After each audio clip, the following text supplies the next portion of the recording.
Hi, good afternoon, everyone. If you could hear my voice, just say good afternoon in the chat. We will be getting ready to start shortly.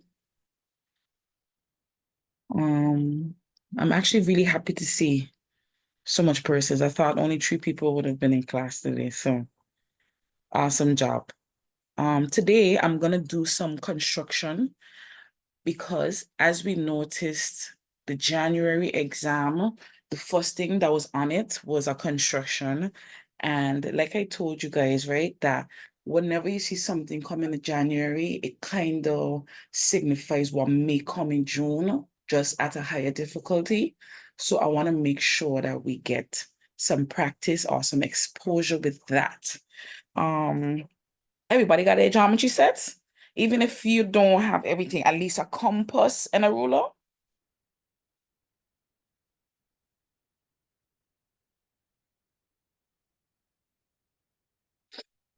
Okay, because we're gonna need a compass for sure. We're gonna definitely need the compass for sure. If you don't have a geometry set, I need you to get one by this weekend. Very important. All right. So what I'm gonna do is share my screen, and we're gonna jump straight into our session today. Focus is question number 3, like the schedule, which is basic geometry transformation. Now, I can tell her something too. There's this topic called linear programming that I have not seen come in exams in a while, but it usually comes in question number 3. So what I'm going to do also is just touch on it a little bit just in case, okay? I don't know if it's going to come or not, but I just want to show you if it does come, what you should be doing to get some marks, even if it's not all. All right, so give me 2 minutes and then we're going to begin.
All right, guys. I am ready. If you are ready, say ready. Let's get started.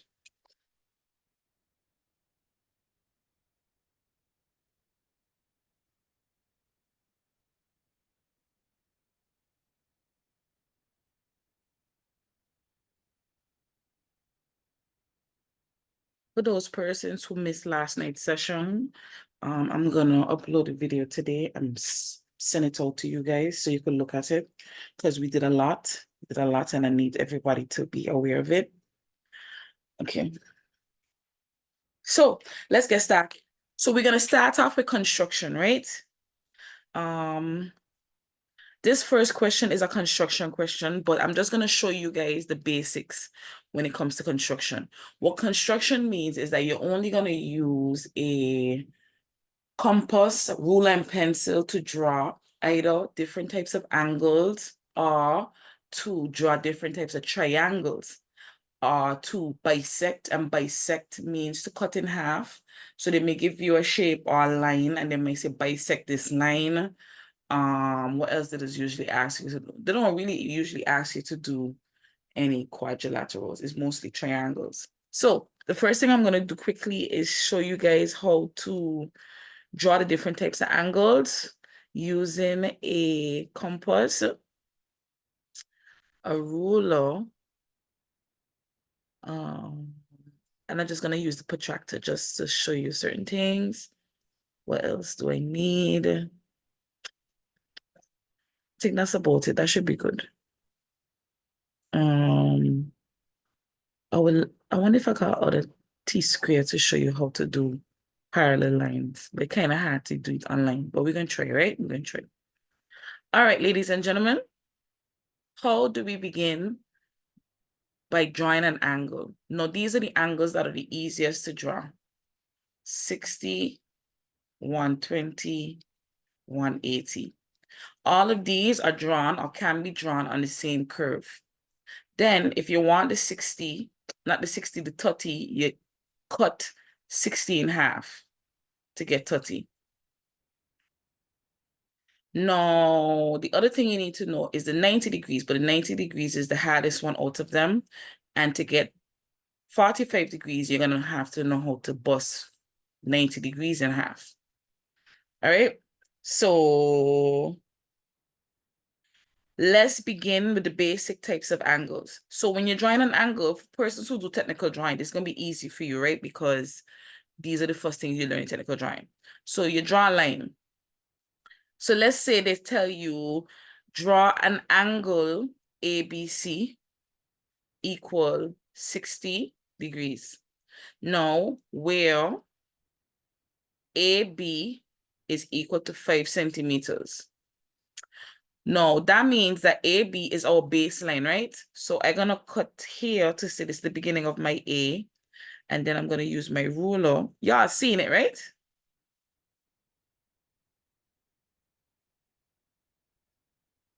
Let's make sure everybody following, right? So you take your ruler. You line up the ruler, not at the end, but at the line that says 0. Make sure y'all could see, right? Then you take your pencil and you mark off where 5 centimeters is. You move the ruler, and that's your B line. Because we realize there's an excess, you could take your eraser and just simply remove the excess, right? So you got your point A, your point B. So now, this is the trick. This is the trick I want to ask you guys. Where should I do my construction for the angle? Should I draw my angle at A or should I draw my angle at B? Let me see if y'all remember the concept I would have taught y'all about angles and positioning of the angles.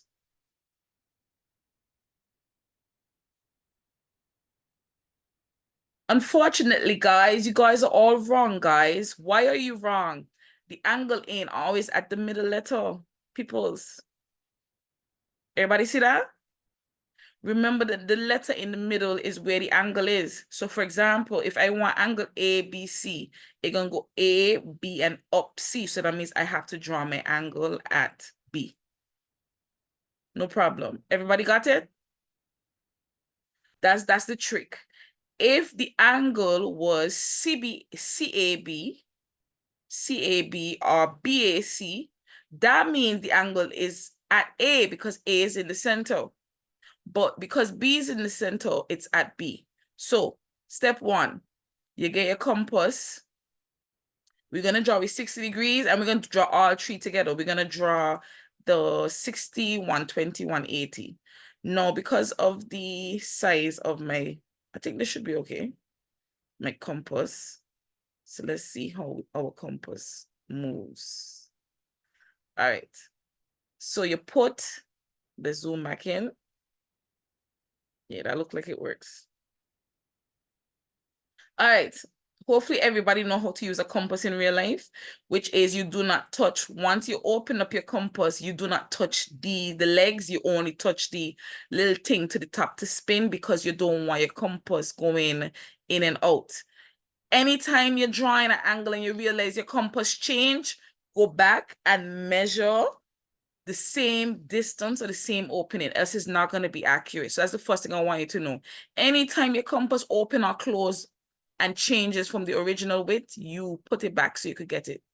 All right. So first thing first, you have to open your compass to more than half of the line. So I'm going to open it here. And let me see if I could draw in another color. So our construction lines will be in green and our answer would be in black. Why is that? You get marks for the construction lines, okay? So if you take your compass and your protractor and you just draw 60, CX, you're gonna know that you didn't construct it. All right, let's go. So the first thing that you do is you draw a curve that cuts the line that you were giving on the original line. Everybody see that? Now, this is what's going on. Because the line going this way, this point here will be considered 0 degrees. So anything going upwards is where you're going to be increasing. So this will be 0, 10, 20, etc. going up. Everybody with me? So where it cuts the line is your starting point. So then you make sure you leave your compass open up at the same distance you start with and you move it to where the curve cut your line. And guess what you're going to do with this?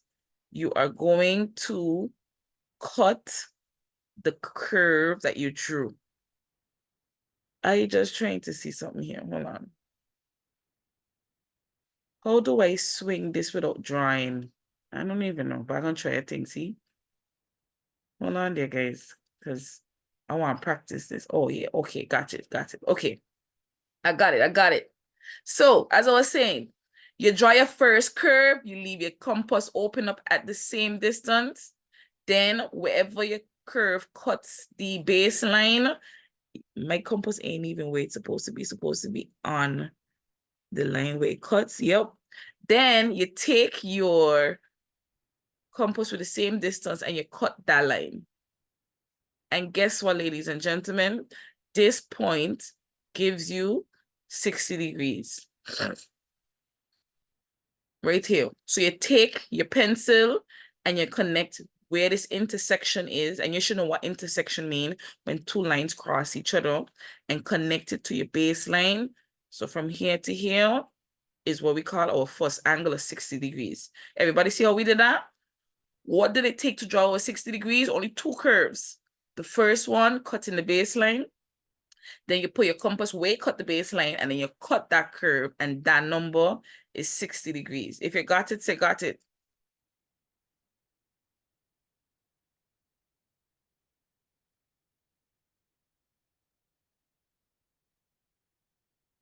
On the same line, I'm going to show you how to get 120. So if I want 120, I take my compass again and I put it by my new point. Lord help us. Let's zoom in a little bit because I can't see. I don't. Yeah, so you put your compass where your line cut your 60 degrees, right? Try to make it look, let me see, looking good there, right? And you're gonna cut the original curve again.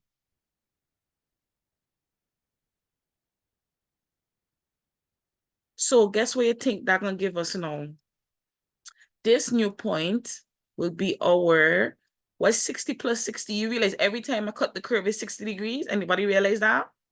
So from here to here, that would give me my angle, which would be what? 120 degrees. Now check this.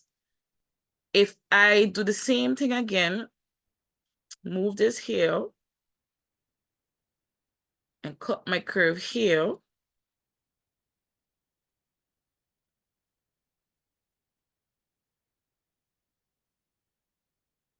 and join this straight across.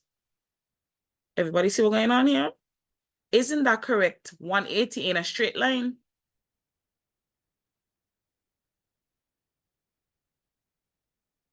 So let's go again.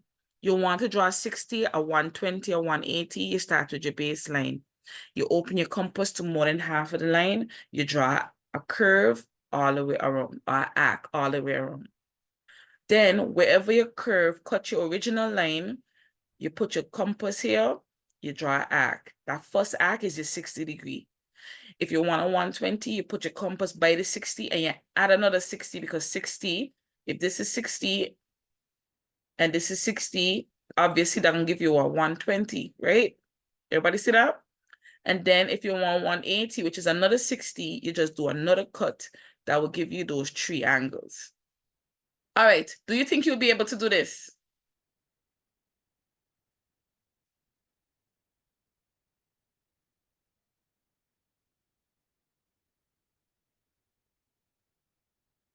It's pretty simple. All right, I'm gonna download this video so you can always look back at the first part for the construction part, okay, before the exam. All right, what I'm going to teach you now is how to bisect. That's very important. And you could bisect a line and you could bisect an angle. I taught this already because when we did transformations, there was a question that required us to find the center of rotation and the center of enlargement, which required us to do some bisections. I mean, if anybody remember that class. So let's start off with first bisecting a straight line. The word bisecting means cut in half. So let's say this is my line. This is my point A and my point B. And they asked me to bisect this line. So we need our compass because remember, we cannot use anything else but when it comes to construction. So let's move our compass up. All right. So what is the rule always? You put your compass the width of more than half of your line. So because I am busting up this entire line in half, I'm going to use both ends of the line. So I'm going to first start off with the A point. And for this is not more than half. It is more than half, to be honest. Okay, that could work, yeah. But I want it a little bit more because it looked like it's just about half. But I want it more than half. So I'm just going to stretch it out some more to give me some more space to work with. All right. So we're using green lines for our construction lines. So this is how you do your bisecting. So you're going to take your compass and you're going to draw a line or curve above and below. So let's do our arc. Above, come down, and then below. Leaving the compass the same distance. Do not move it. If you realize your compass move, you measure, you carry it back, and you make sure you balance it and make sure it equal again. And then you go back over here. Then we're going to do the same thing, above and below. So, and guess what you're going to always got to do? Cut the first curve, right?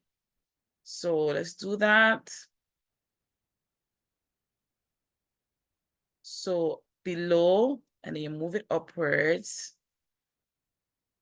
And then you cut that one there. So let me ask y'all, realize what you got to do now, right? Anybody could tell me what I got to do now? Wouldn't I now have to take this point? Yeah, connect the points. Connect this point to this point using a ruler. And that's how you do your bisection. You cut it in half. If you got it, say got it.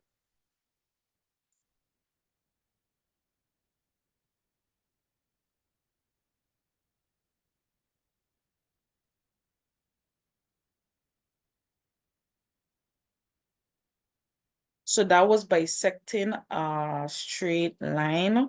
Now we're gonna bisect an angle, right? So let's just draw any random angle, it doesn't matter. Just make it big enough so it make it easier to bisect, right?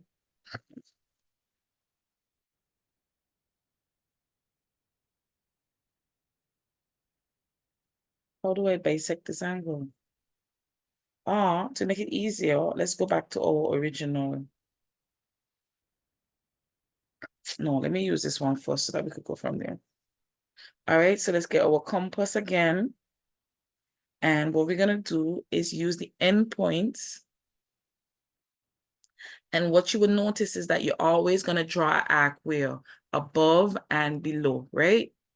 So let's try that. So in this case, keep in mind, you should know you're trying to split this in half. So you know it must look like that, right? So that means you got to draw your arc above here and below here, somewhere here. So you're supposed to envision it so you know what exactly you're trying to accomplish. All right, so let's go. So we're gonna move our compass. It looks like more than half. So you put it to the end and we're gonna start with above first. So we draw our arc above and then we draw our arc below, right? Then we move it to the other side,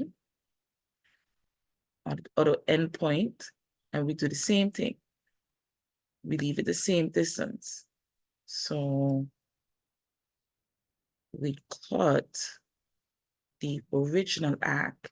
And if you look at that, it's gonna be a little off for me because me really exactly on the end. What's going on here? Where the Babylon system fighting us? As I was saying, mine's in exactly on the end, but we can make it work, right? So that was below, and now we're gonna bring it up, and then we're gonna cut. So again, from here, you should know what to do. We're gonna connect our two intersection points, which will be here and here, and bring it straight to the center of the angle. Everybody see that? If you got it, say got it.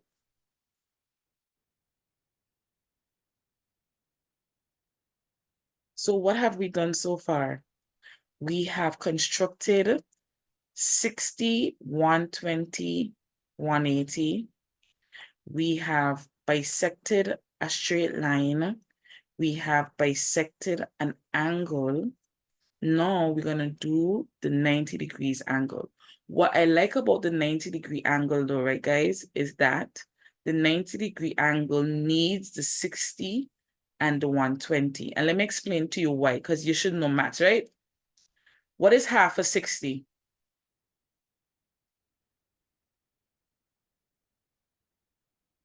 So check this out. If this is my 60, how much more we need to make 90? In 30 more? Wouldn't that 30 be literally half of the 60 in the middle here? So this is the best way for me to help you remember what to do to get your 90 degrees. To get your 90 degrees, you need to draw 60, you need to draw 120, and then you bisect the 60 and the 120, which will give you halfway, and the halfway gonna give you your 90. Everybody see that? That's the easiest way I realize students just remember it. They don't remember it when I just teach them the 90. They just remember it when they realize, oh yeah, 60, 90 is literally halfway between 60 and 120. You know where 60 be, you know how to get 120. So that's how you get things. So I'm gonna do it from scratch so you could see it. So always draw, and I'm gonna do it on the left-hand side instead. So I want my 90 degree over here instead of here. All right, so you got your line. I lost the compass again. Okay, okay then. Come down. All right. So let's get this started. So step one, align your compass to the side they indicate where they want the angle. And how do we remember where they want the angle? They want the angle in the middle letter. You check? So they could either tell you angle A, or they could tell you BAC, and you know the angle, the letter in the center is where the angle is located. All right, so we put our compass here. My only thing, this too long because it's almost as long as the line, so I'm just going to shorten it a little bit because I just want it to be just over a half, but not too close to the end. Okay, so let's go. How do we draw our 90-degree again? Which two angles do we need to do the 90?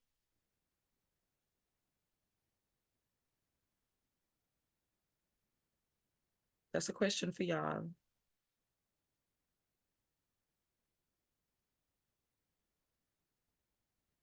You need a 60 and you need the 120. And then remember, the 60 and 120 is formed on the same arc with the same distance, right? So step one, we're going to use our green thingy, our green pen for our construction marks. Also, please note, you see when you're drawing your arcs and your curves, try to draw them lighter than the lines them that you're connecting, if you see what I'm saying. So you're kind of doing it a little light so that when you connect your answer, you could tell the difference between your construction lines and your answer lines.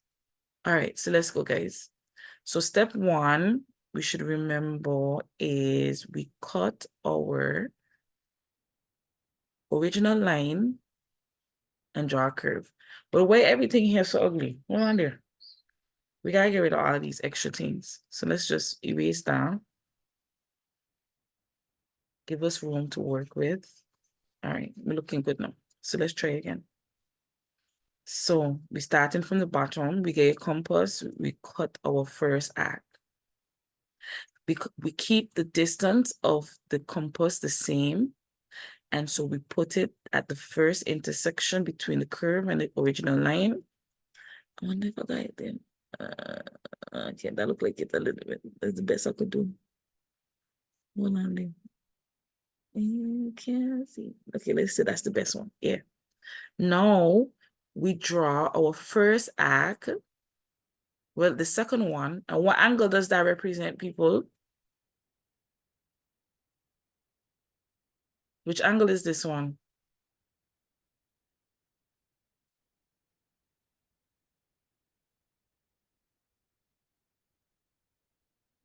Thank you. This first cut is the 60-degree angle. So that's the first thing that we need. And then we're going to move this and put our compass right there at the 60, because that is what is going to give us our next angle that we need, which is our 120. So we're going to cut our 120 line. So let me know if everybody okay. Everybody okay here so far? Now, keeping in mind, we want halfway between that, right? So we know we got to do what? We got to do some bisections. We got to cut this in half. And just like what we did before is what we're going to do now. We're going to put our compass at both ends and we're going to draw above and below. So we put it at, you could have started at the 60 or the 120, it doesn't matter. So what I'm going to do is use red so you could see the difference between the 60 and then the 120 and then the bisection. All right, so let's go. So we put at the first point, and again, what do? We draw above and below. So this would be our above, and then we go below, and this would be our below. Then we move our compass. What is? Oh, I see now. It's just me.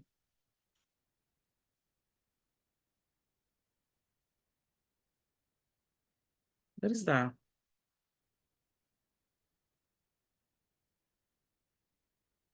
This ain't the time for this to be acting up because we got things to do. I don't understand. Okay. So wait there. Okay. All right. So we go to the other side, right? And we do the same thing, keeping our compass the same distance. And then we go where? We go below. Anybody realize below gives us right at the starting point of our line. You realize that? All right, so we go below and we go above. We go above and we cut it. So here, now, you know what you should do now. You join these two lines. Let's use the black so it could stand out. And you connect the 2 points to that. Everybody see how we did that? You realize it ain't so hard now? So again, just to recap, you draw your first curve. Make sure you cut the line.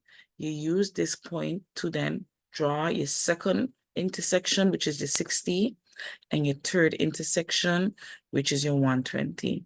And then the fourth thing is to bisect the 60 and the 120. So that's 4 and 5. And then you draw your line, and that's your 90 degree. So if you got it, say got it.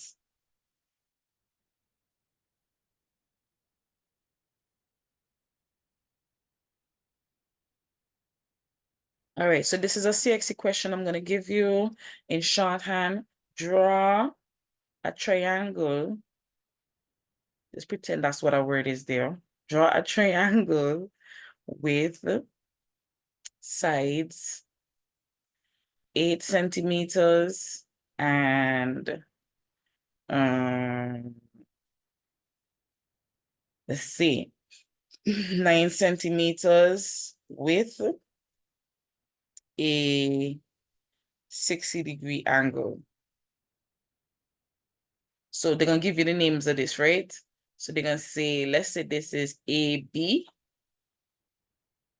AB is 8 centimeters.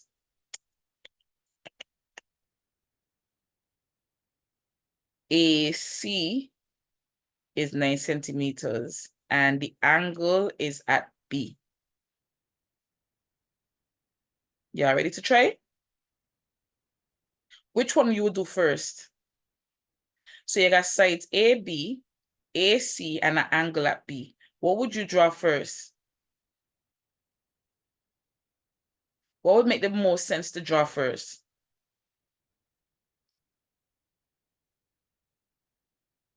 Wouldn't we need a straight line to start off with? So which straight line? You got two options. You got the AB and the AC. So which one you would start off with?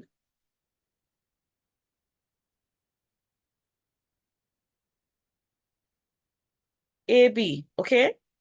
AB. So just like I said before, let's zoom out and get all of our instruments that we need, because you're going to need your ruler. You're going to need your compass.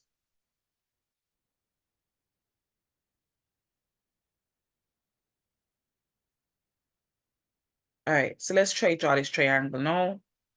So I'm gonna come down some more because I don't know how big this could be. I'm gonna draw it on the side to make it easier. So the first line we're gonna draw is AB. So we take our ruler and we measure. You gotta find your compass because you can't construct without your compass. We're gonna mark off our 8 centimeters. So starting at 0, which is not at the end, but right here. And this is our 8 mark. Then we're going to take our pencil and draw our straight line to that point there. Boom. And then you always got to label, right? So what are we going to label this? We're going to label this A, B, and we're going to label this 8 centimeters. So good so far, right? The next thing we're going to draw, which one you think is the next smartest thing to draw? In the angle. You draw the angle because remember you don't got a baseline, so you could draw your angle next.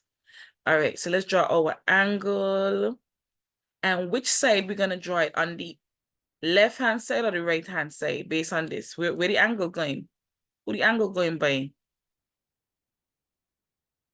Excellent. It's going to go by B because that's the right. So you know that's where you got to put your compass, right? That's where you got to put your compass. So we're going to get our compass.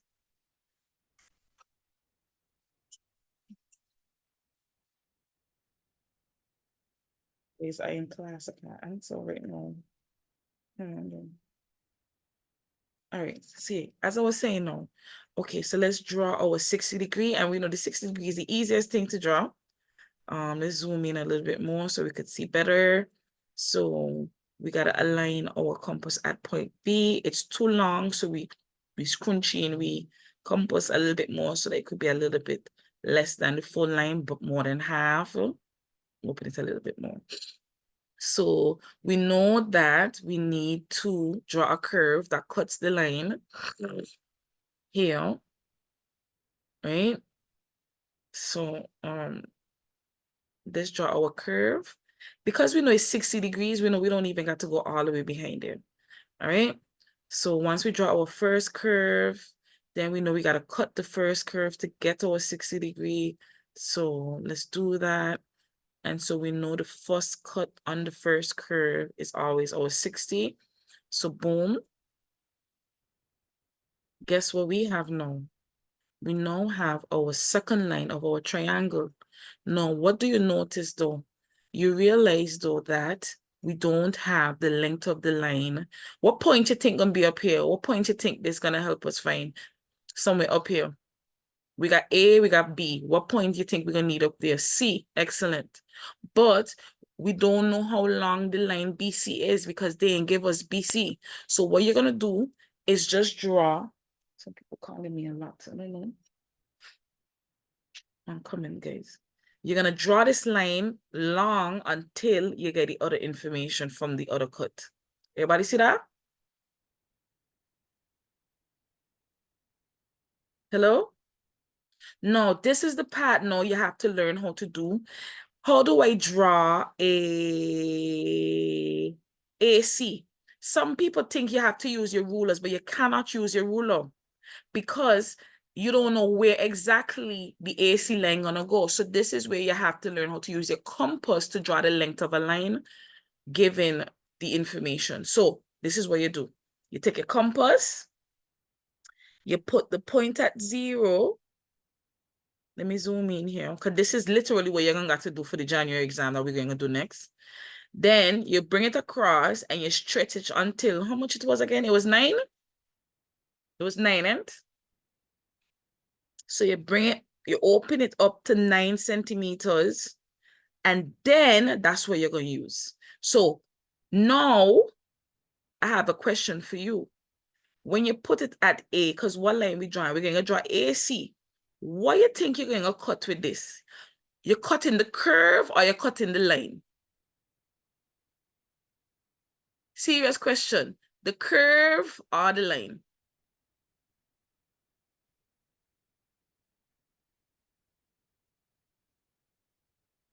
Excellent job, everybody. You're cutting the line because remember that's what gonna tell us how long this one gonna be. That's literally the point.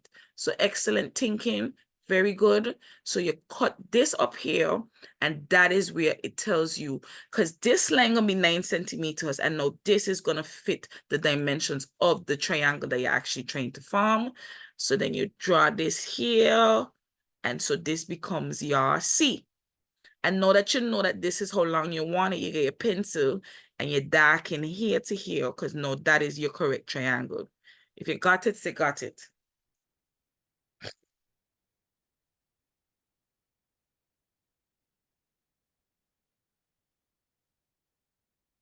All right, so now that we know that, we're going to go straight into the exam.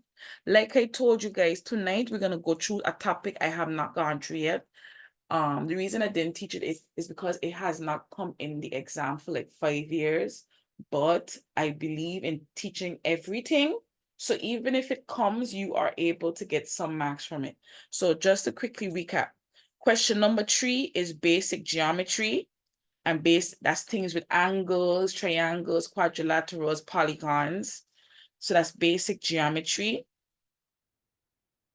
Construction, like what we just see there, which ain't come in a long time, but it came in January, which is why we did it tonight. Because if it comes in June, you can't see me and tell you so. After basic construction, we have transformation.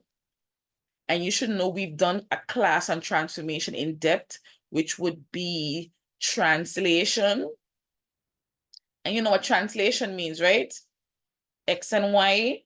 This is either left or right movement when you're sliding. And the Y is the up and down movement.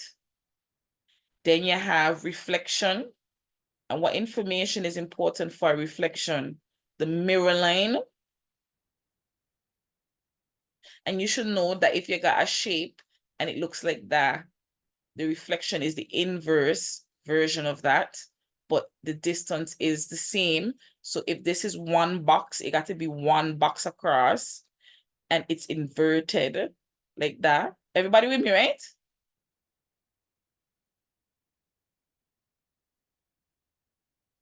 Okay. Then you have your rotation, and rotation is the most challenging one, but it's not that difficult. So for rotation, these are the three things you must always mention. You need the center of rotation, because if you're going to rotate something, it must be rotated from a point going either left or right. So center of rotation, you need the angle at which it is rotated, and it's usually at two different angles. It's either 90 degrees or 180 degrees. And let me just clarify quickly. You know, you got a Cartesian plane, right? If you got a shape here and it moves over to the next quadrant, that's a 90-degree movement. So if it goes one quadrant over, that's a 90-degree. If it goes on the opposite side, which is like a straight line, that one gonna be what? That gonna be the 181, the 180 rotation. Everybody with me? And understand what I'm saying, how to look at it? You could cheat the system, eh? Literally. Okay, so the three things is the center, the angle, and then the next one is the direction. And the two direction is either clockwise or anti-clockwise. And you should know which one is which one. Clockwise is this way, anti-clockwise is that way. All right. What's the next one? Enlargement. Enlargement. And to be enlarged, you either got a value of K. If K is a whole number, that means it's getting bigger. If K is a fraction, that means it's getting smaller. No, there's two other conditions. If K is positive, that means you are enlarging on the same side of the point of enlargement, same side. This also got center of enlargement, eh? So let me just write that as well. You got K and you got center as well. Center of enlargement.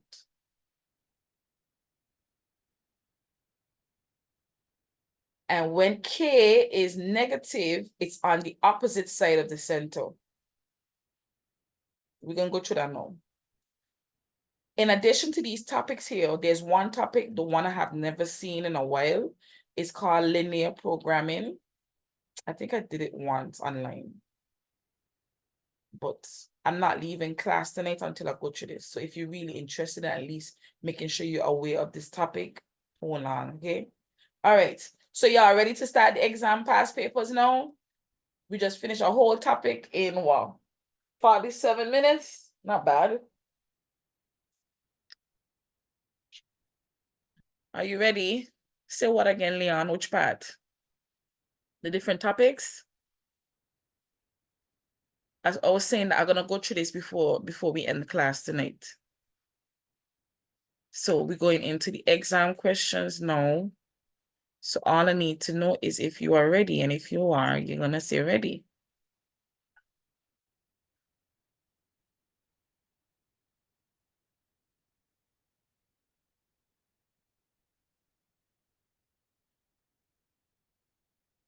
Let me just use this opportunity to see who all in class today.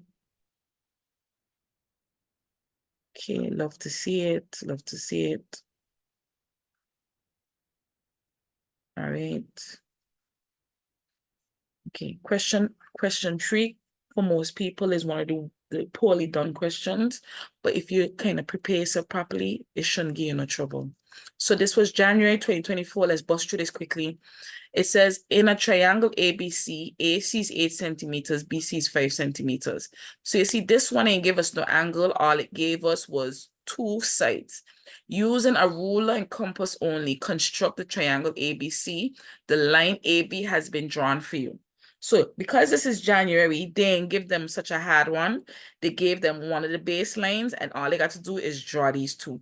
Question, am I going to use my ruler or my compass to draw AC and BC? Talk to me.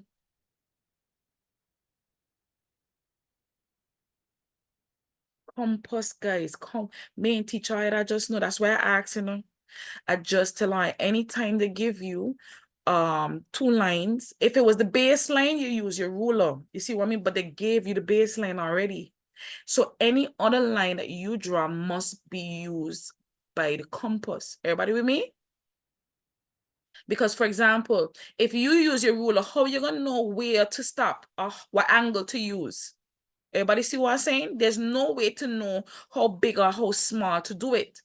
The compass now allows you to have a range, and wherever the two curves them intersect, that is where the two lines meet to form a triangle. So let's get our compass. So that's why I really like asking questions before just showing you, because it's important for you to think that kind of way. Okay, so let's move over. Where am I going? Where am I going? Okay, I think I'll find it. Yeah, that's it. The exam is over here.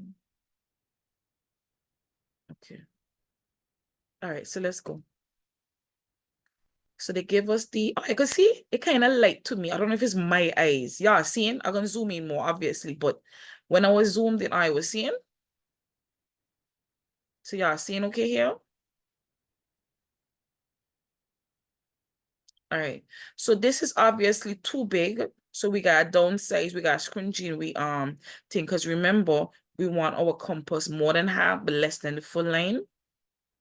So I could go in a little bit now.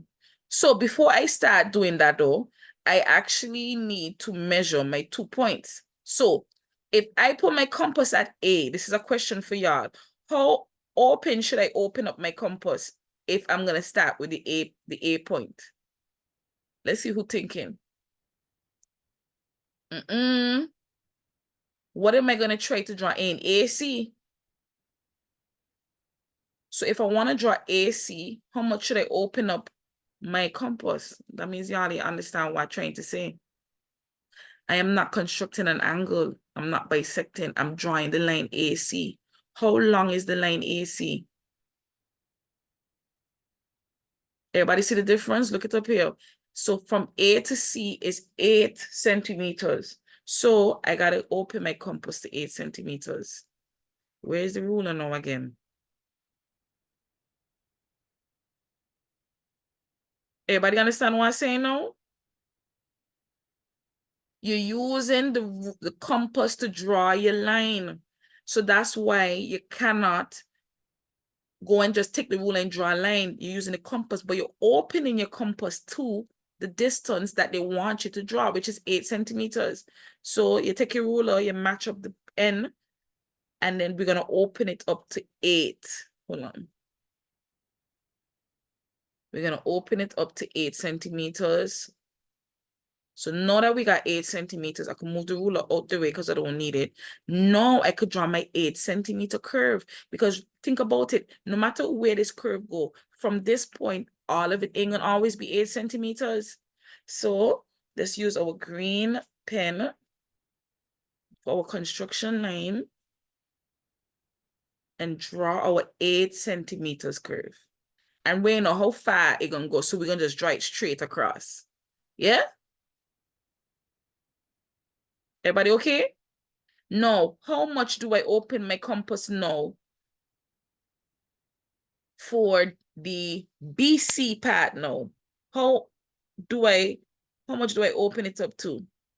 5 centimeters. Excellent. So let's get our ruler again. And we measuring 5 from the base of the point. Okay.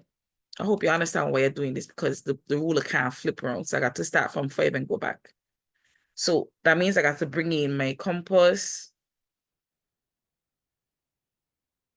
Make sure it is balanced. right? That look like 5, right? 1, 2, 3, 4, 5, okay?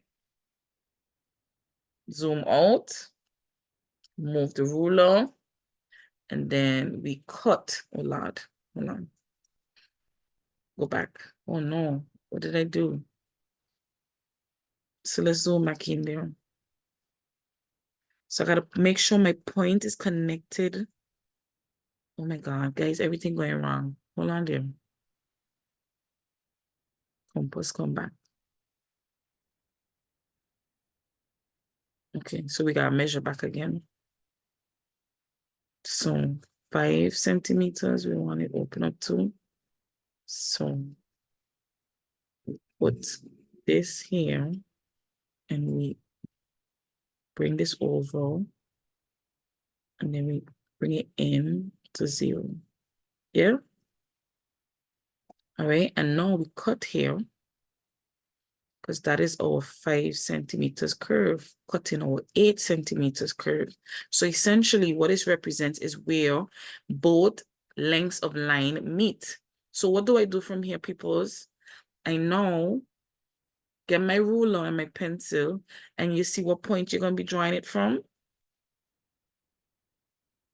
So this is my point here of intersection. So you're going to draw this here, and then you're going to draw this here. And what will I label up here? What letter should I label up here?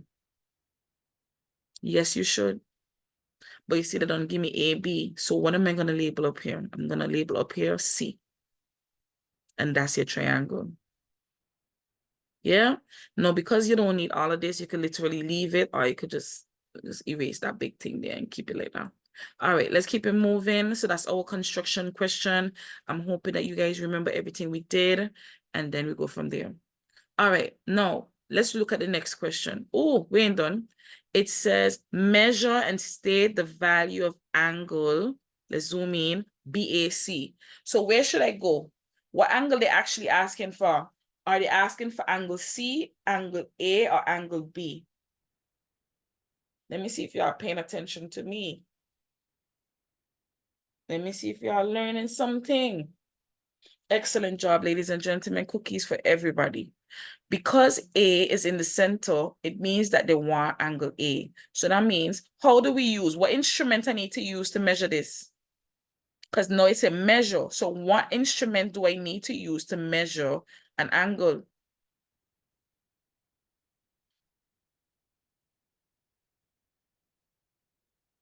Nobody know? No, you can't measure an angle with a compass.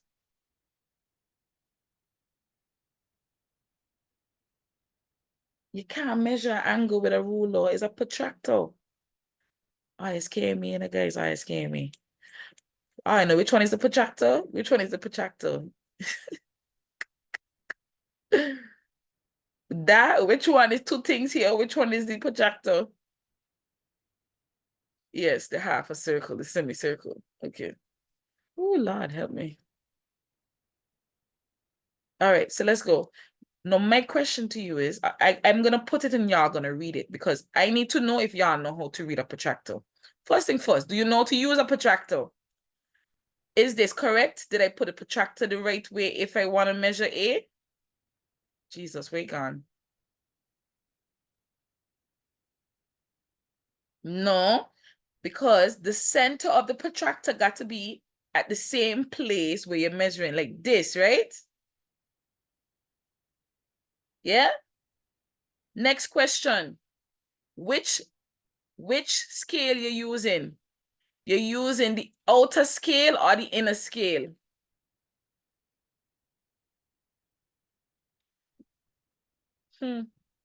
Look at the numbers on the inner, look at the numbers on the outer and tell me which one.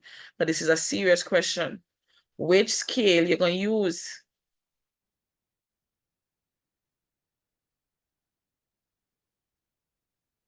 I'm watching the chat, you know? Ladies and gentlemen, you're going to use the outer. Why are you going to use the outer? Which direction is the angle actually on the right-hand side?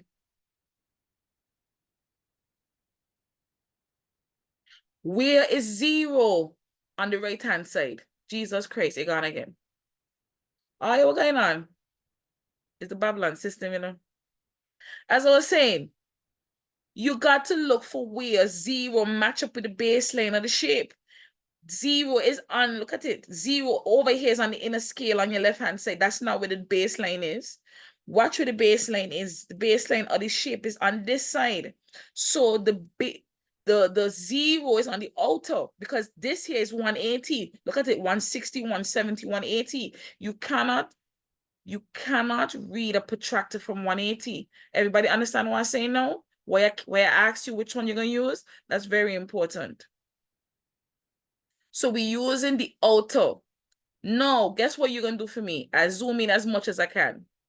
What is the angle? You read this protractor for me and tell me what number you get. Because Lord help us.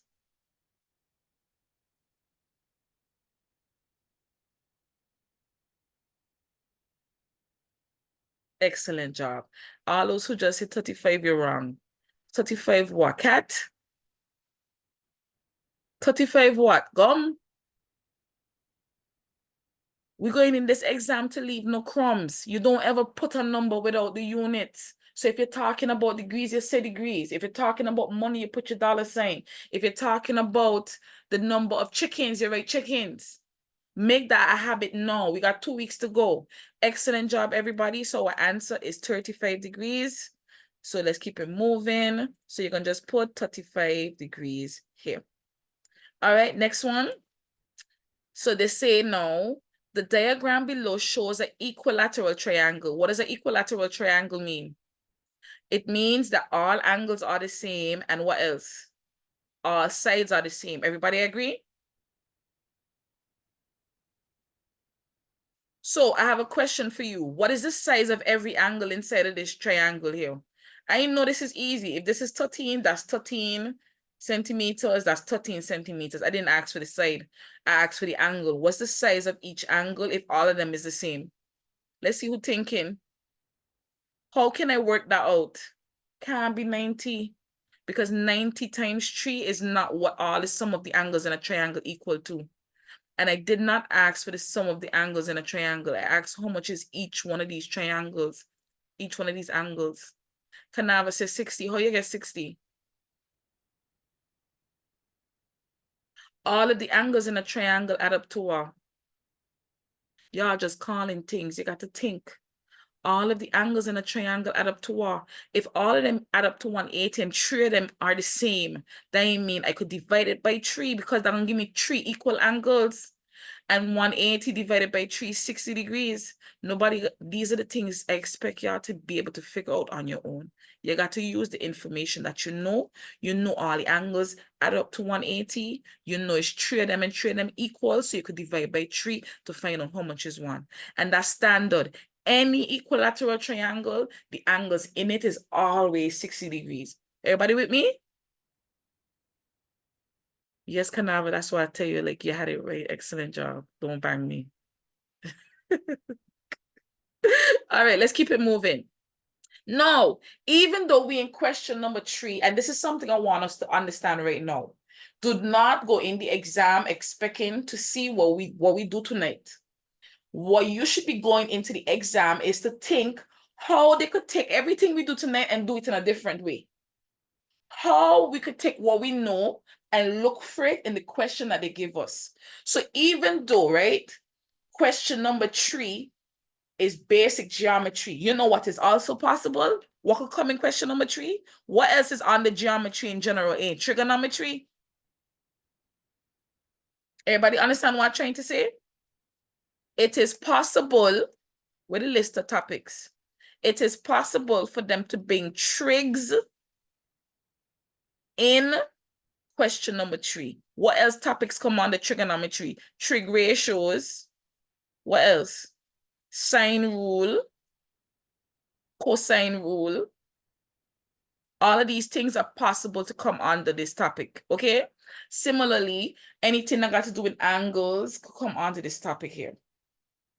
So if they ask you for the area of a triangle, they ain't got nothing to do with angles, but you see it is possible. So you got to mentally prepare yourself to deal with that. All right, so let's get back here and look at what they gave us and see how we got to approach this question. So Anybody realize what's going on inside the triangle? What symbol you realize going on inside the triangle?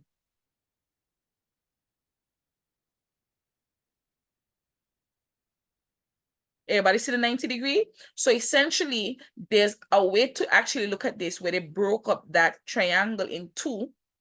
Would you consider this equal? Would you consider this half? Excellent. It is half. It is. Very good. So here, what should be coming to your mind? When you see a right angle triangle, what things should come to your head? In Pythagoras or trig ratios? Everybody see what I'm trying to tell you? How you should be thinking? So let's see what the question asking us first, and then we determine what we need to use. So the diagram below shows an equilateral triangle whose base is 13 centimeters at a height h. They did not give us h. What is the value of h? No, look at this triangle here. Isn't h the side of one of these, the smaller triangles? So like the right angle triangle.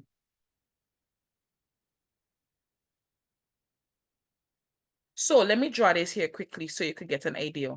If you need to sketch this in the exam, you do that. So come on the side, you sketch a triangle because you realize you don't need all of it now. You only need half of it, basically. So watch this here. This would be 13 centimeters. Do we know the distance for this down here? Let me see who's thinking.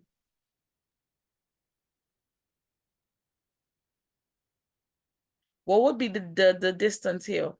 Not the angle. What would be the length of this line? Canavas is 6.5. Where she get 6.5 from? Excellent, half. You see, CXC ain't tell you that it's half. You got to come up with these things. Everybody see what's going on? Talk to me. Talk to me if you've seen it. I can't teach these things. You got to see it. That is why we paid attention to everything CXC hint at, because it means that you got to use that concept. They didn't put it like that for no reason. They put it there for you to realize that the baseline is split in half into two triangles, and they give you the whole length, and they expect you to know, okay, if you only want half of it, you know what you got to do. 13 divided by 2. So that means you got 6.5. Which topic, and they want h. Which one of these here we could use to find the missing side? Pythagoras or trig ratios?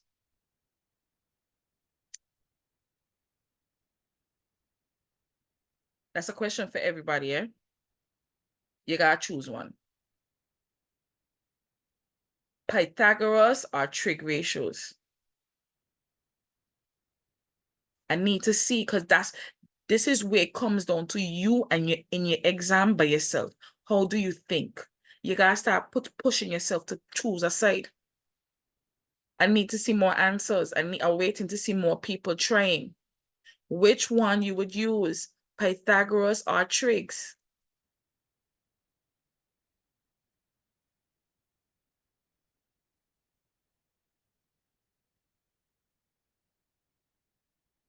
Ladies and gentlemen, how could you use trigs when it don't have an angle in here?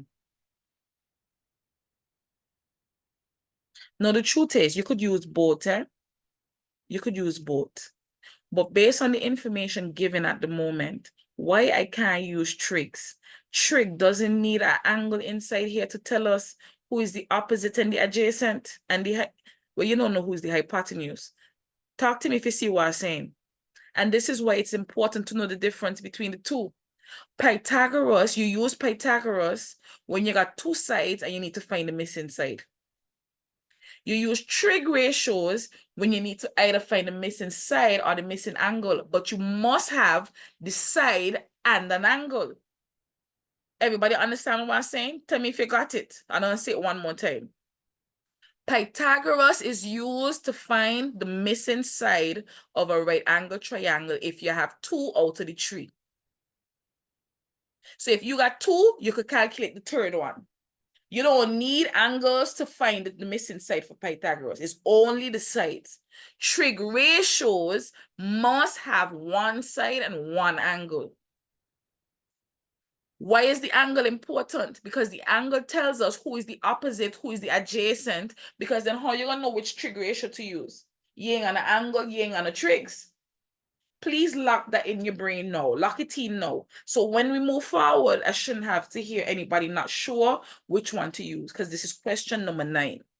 All right, so you should know the exam formula sheet gonna give you the formula for Pythagoras. It's gonna come looking like this though.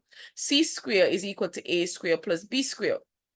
You should know which one is the C. C is the hypotenuse, and then A and B is just the other two sides. Now, this is if you're calculating the long side, which is C. We don't want the long side. We have the long side. So what do we need? We need a short side. So we need to transpose. So let's say we want A. How do I get A? I need to move over plus B. And when you move over plus B, what you're going to end up with? A squared going to equal to C squared minus B squared. But do we want any squares? No, we don't want any squares. We just want A. So we square root both sides. Cancel. So that means A is equal to the square root of C squared minus B squared. If you ain't know this, that means you need to go and look at the video that I've done on YouTube, breaking this down from scratch. All right, so let's substitute, people. So I'm going to put equal the square root. One number should go here.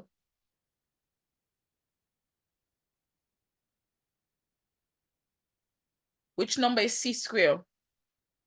13 square, excellent, minus, which one is B? Very good. Calculators, please, everybody. Let's see if we calculators working with us today and giving us the same answer. So A is equal to 13 square. Students, you should know what 13 square is out your head, eh? But what is 13 square?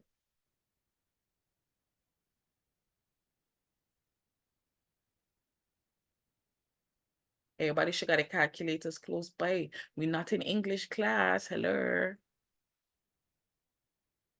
What is 13 square? 169. Thank you very much. Oh, you know why I get a 5 from it. And I know if I just do this, I could only imagine why I can do an eye nervous. I always back check where you're right, okay? And what is 6.5 square? If 7 square is 49, it should be less than 49, maybe a 40 something, yeah. Okay, 42.25. Let's go. What do we do next? What do we do next? Square root or subtract? Let's go. What's the answer?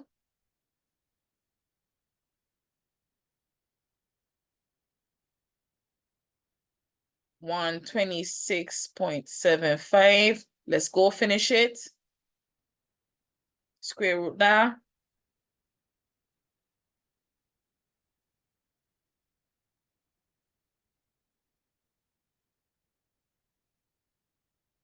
What is the square root of 126.75? 11.2. 11 point. We only talk to 1 dp. Let me see. 1 dp. Practice. All of this is practice. Remember, is 3, 11.3. 11.3 what? You see, y'all just sending me numbers again? Centimeters. Thank you so much. How do we know that's correct? How do we know that 11.3 falls correctly? Because it is less than the hypotenuse. The hypotenuse is always the longest side. So let's say you work out a short side and you get 14. You know something wrong there, right? So you know you gotta do it over. All right, so if everybody good to go with that, say good to go.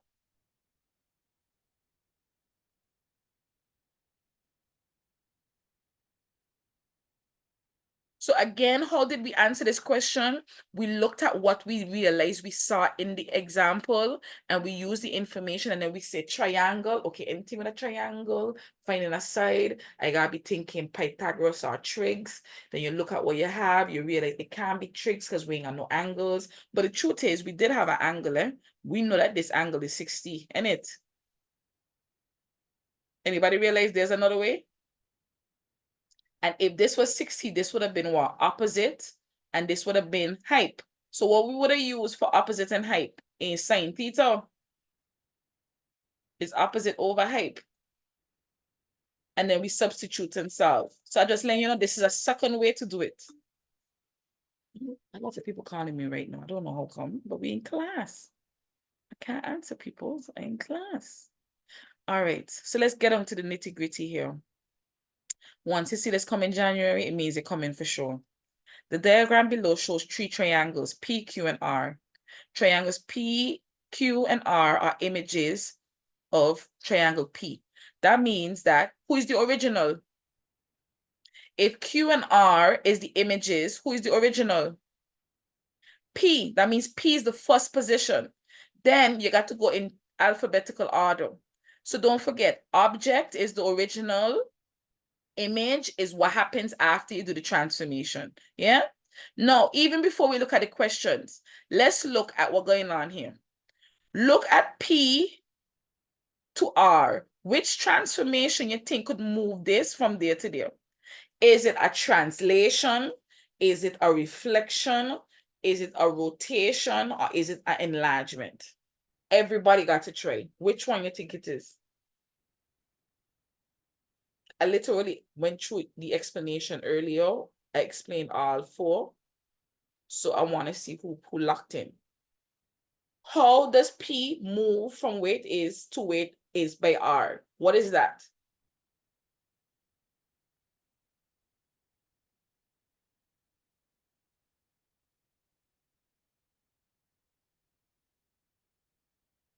Okay, thank you, ladies, for trying. Anybody else? Remember, Denia, it moving from P to R. That can look at that and tell me if that look like a reflection to you. Thinking about how reflections does look. How do you know this can't be a reflection? Isn't the corner on the same side? You realize ain't turn no way, ain't turn it in the same like orientation. Look at it, ain't in the same orientation, just in a different position. Everybody see what's going on? It did not invert, which means it didn't flip on the other side. It did not bend at an angle or twist at an angle. It is in the same upright position. It can't be a reflection. It cannot be a reflection. Remember, a reflection is inverted.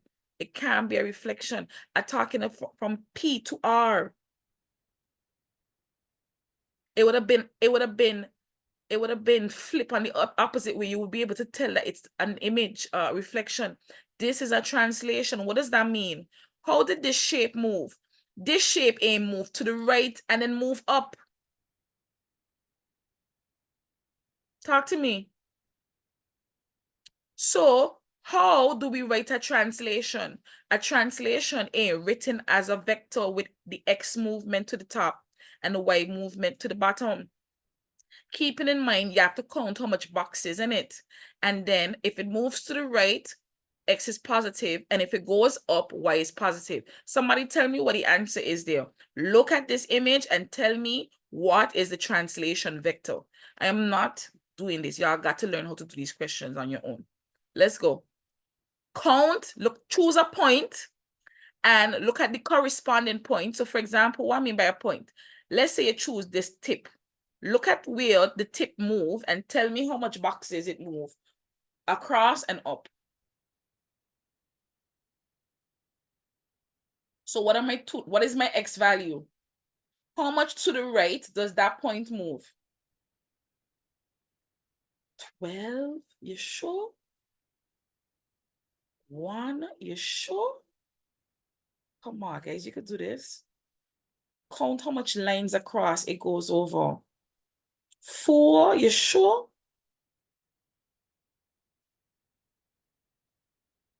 And 2, look at it. So let me just draw a line here going across. This ain't the box here. This ain't the movement here. Everybody seen it? So let's count how much across. This is 1 and this is 2. So that means your X value is 2. And then how much up? 1, 2, 3, 4. So that means our Y value is 4. So if they were to say, describe this translation, how do we describe the translation using our vector? Describing the X movement and the Y movement. If you got it, say got it. Mind your way and look at the question yet, eh? These are just skills you got to know. You have to open your eyes, and this is what you should be looking at. All right, before we move on, compare R and Q now. What you notice about R and Q? What is the transformation to move from R to Q?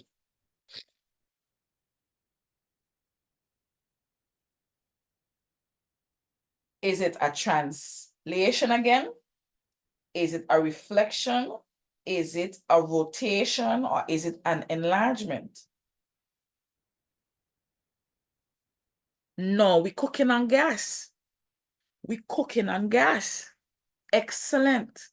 No, what did I say you have to mention when you're talking about reflection? You see how everybody got mentioned something? Let's go back again. Lord help me. Hold on there. This is revision now. We're trying to revise as much as possible. Everybody realize what everybody got to mention something. When it's a translation, you got to mention the vector. When it's reflection, what must you mention?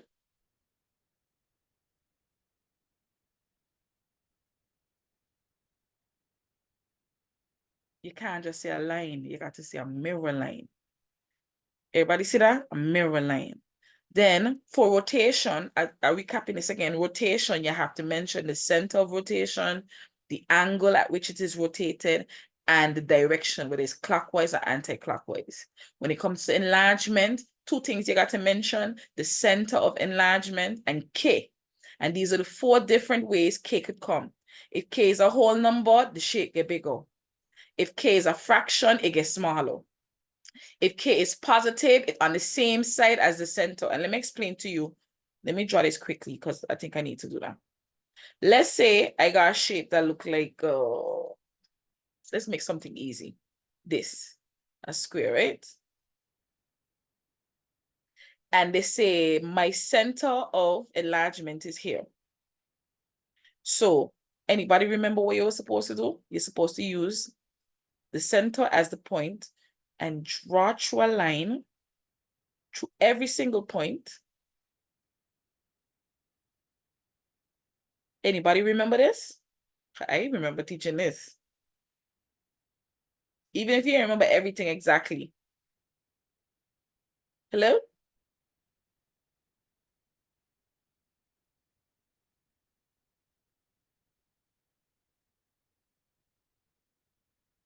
So should I send out the video on this topic only after class? I can't teach this over, you know. I can't teach this over. So you ain't got to watch this video. So somebody remind me, just write it down to remind me to WhatsApp you the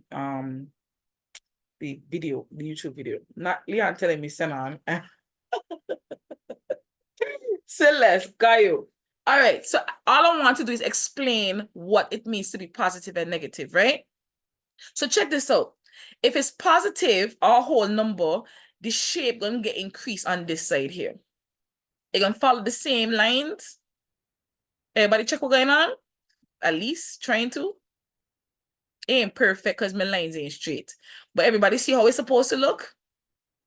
If it's an enlargement. No, if it was getting smaller, guess where it gonna drop in between? It gonna drop in between here instead. Hold on there. It gonna come down here. It gonna get smaller. So just to make sure we understand, y'all with me or not? Are you not with me? So this would be a whole number. This is how we're gonna look if it's the whole number. And this is how we're gonna look if it's the fraction. No, positive and negative. Which side you take this on? This you don't take, you'd realize this is the positive side, right? Everybody see that?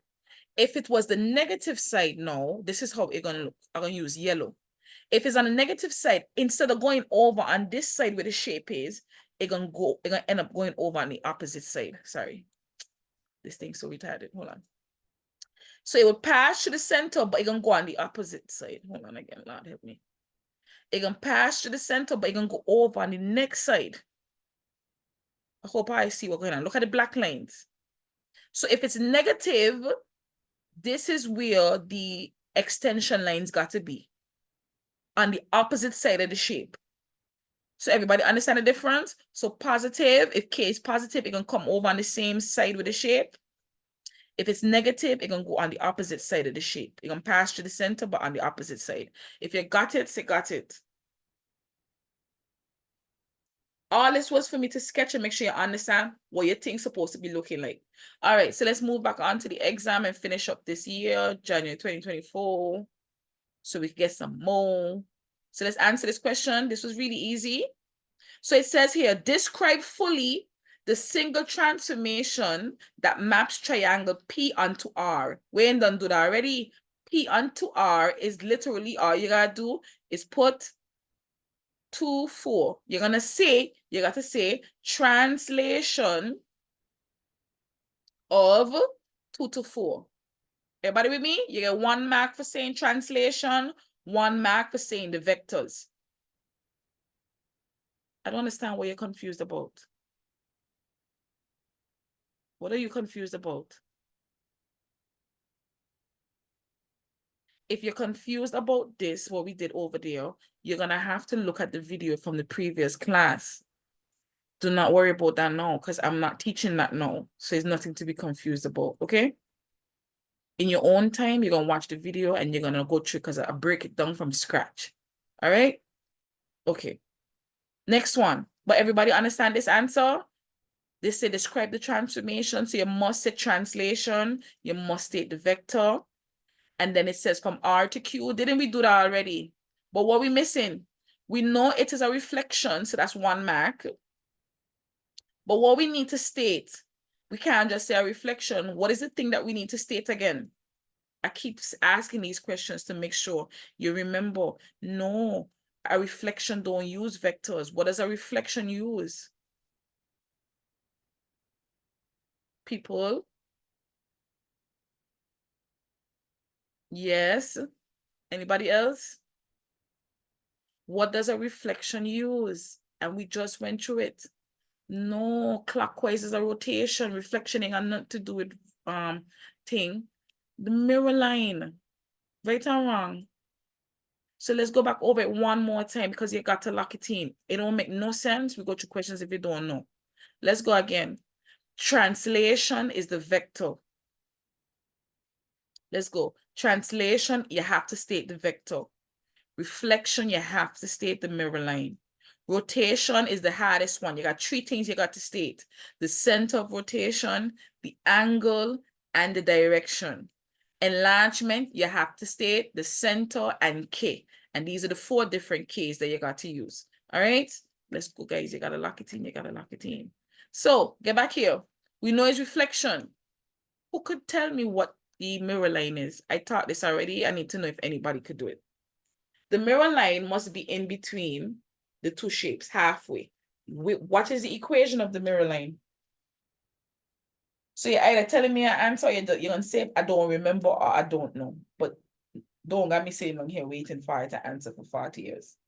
So if you're going to respond with saying, I don't know. So I could know if I got to teach it over again. Try it. What is the mirror line?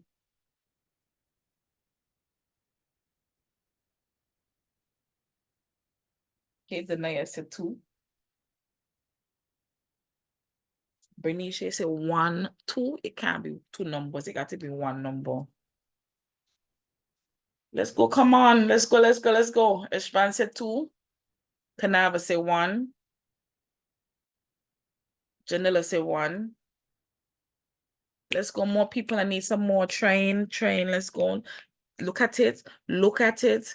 Look at where you think the mirror line gonna be. Where's halfway between? What number represents the midpoint between Q and R? No. 1 is the answer, but guess why y'all gonna get it wrong? You can't just say 1. There's a value that is represented by 1. So remember, how does the equation of a line always look? It's either x is equal to 1 or y is equal to 1. Right or wrong? Which one it is? Because I taught this as well. Which one would you use? Is it x is equal to 1 or y is equal to 1?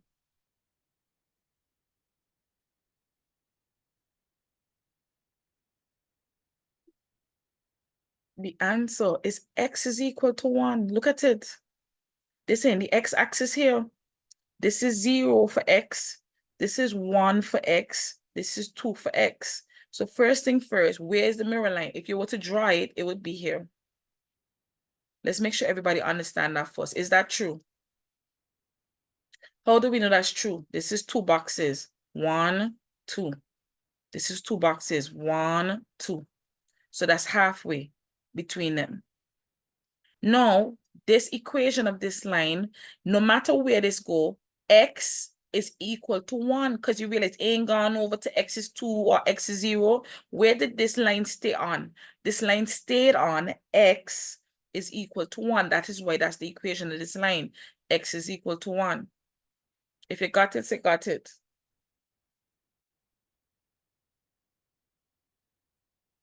I want to ask a question again. What is the equation of the x-axis? What's the equation of the x-axis? Let me see if you remember that, because I taught that as well several times. The x-axis got a formula. What is it?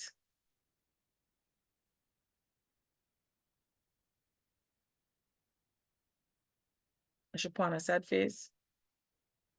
Not x is equal to y. No. X is equal to y line. Let's go through here like this. Remember? So that's not the x is equal to y line. That's the x is equal to y line. Nobody remember? For the x-axis, the equation is y is equal to 0. Isn't that true? Look at this line going across here. They're saying y is equal to 1. They're saying y is equal to -1. What is in between here? All of this is what? Y is equal to 0. So what is the y-axis formula now? Let me see if anybody thinking. If the x-axis formula is y is equal to 0, what is the y-axis formula? X is equal to 0. Please know that these are the things you must know. You must know that, okay? So if you didn't remember it from before, you need to remember it from tonight. All right? So everybody understand how to label a line? So let's do another line. Let me see if y'all could get it. Suppose I draw a line going across here. What is the equation of this line?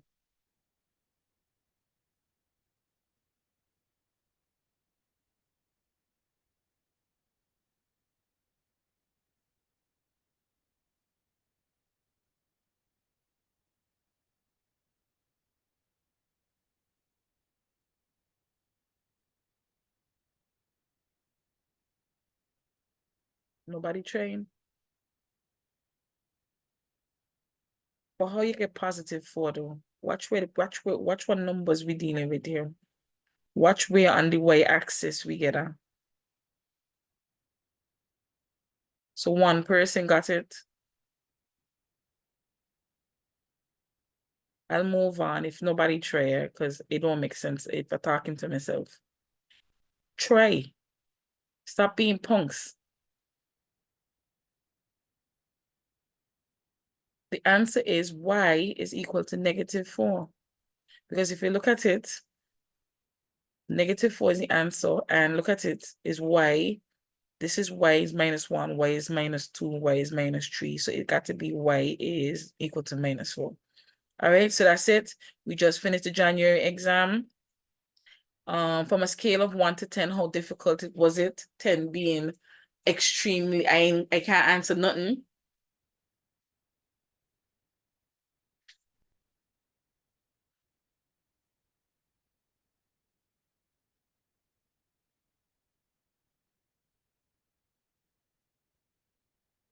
All right, okay.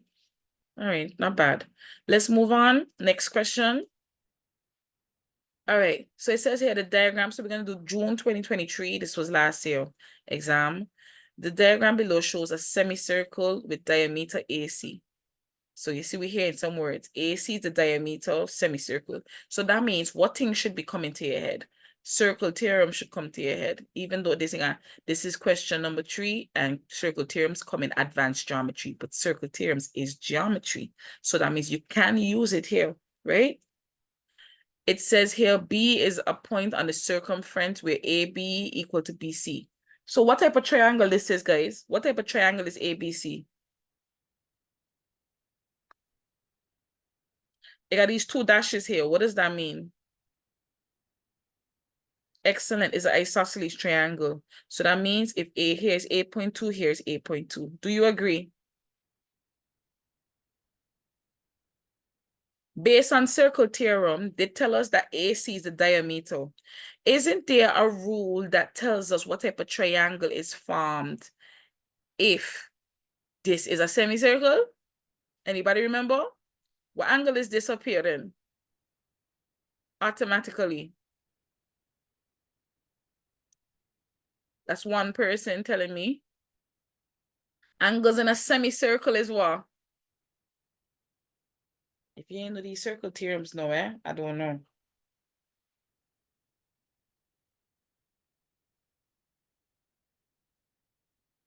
Not good enough. That's bad. 90 degrees. Angles in a semicircle is 90 degrees, people. Y'all scaring me a little bit. These are things you got to know and know it good, okay? Everybody with me now? So this is automatically 90 degrees. Angles in a semicircle is 90 degrees. Circle theorem. All right, so let's go from here. State the geometrical name of the line AB. What do I call AB? What do we call AB? Just type the answer. You should know the different parts of a circle. What do we call AB?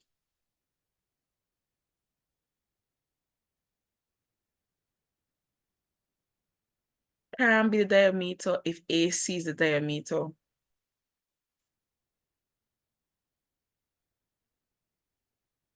It's a chord. Remember, chord is any line that touches one part of the circumference and touches another. Everybody with me? Suppose the line was on the outside. What would that have been called? What do we call that line that touches on the outside?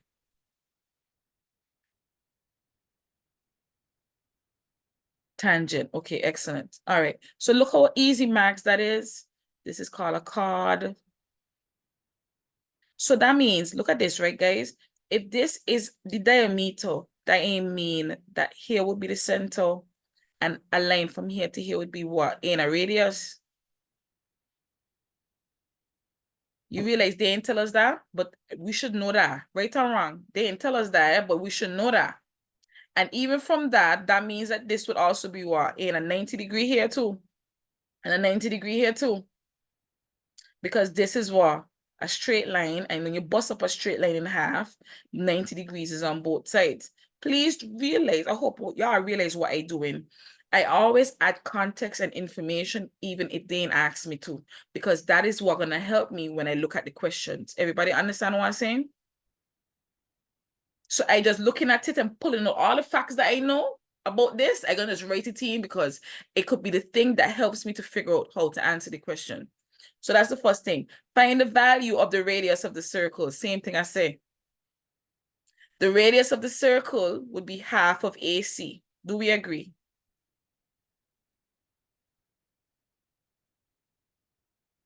So all we got to do is find AC first and then calculate it.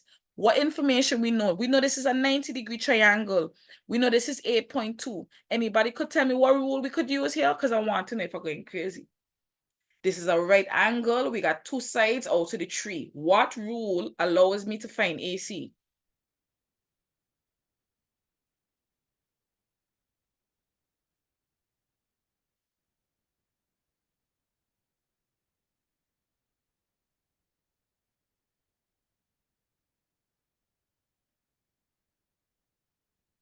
It can be cost because there's no angles. You got to keep focus. All we got is how much sides. It can be cos. There's no angle inside here to use cos. Cos sine tan needs a side and an angle. Whenever there's no angle and you got two sides, the only thing you could use is Pythagoras. Everybody see that? What would we call this side here? Would this be the long side or the short side, AC? Wouldn't this be the hypotenuse? Because this is the side opposite the 90-degree, right? So let's write the formula. What's the formula for Pythagoras again? C square is equal to A square plus B square. We want the longest side, which is C. So all we got to do is find C is the square root of A squared plus B squared. Yeah? So let's go. Square root of one side, which is 8.2 square, plus 8.2 square, because you realize both sides are the same. Calculator peoples, let's go. What is 8.2 square? Please use your calculator, because this is how you're going to know if your calculator on shit or not. Some people calculators do not give them the correct numbers. Do not wait until the day of the exam to tell me, Miss V, my calculator want resetting. Please make sure your calculator giving you the correct digits. So I see in a lot of things. Which one is it? It's 2.9. What? 67.24. So that would be 67.24 plus 67.24. Okay, add them. So 67.24 plus 67.24 is what? 134.48. I like when numbers come in looking alike. That's what I like to see, knowing that everybody calculator is good. What's the square root of that? And this is where we can know. For some strange reason, square root is what really tells us how your calculator is set, if it's set properly. So I seen 11.6 coming in. Everybody getting that? Again, 11.6 what?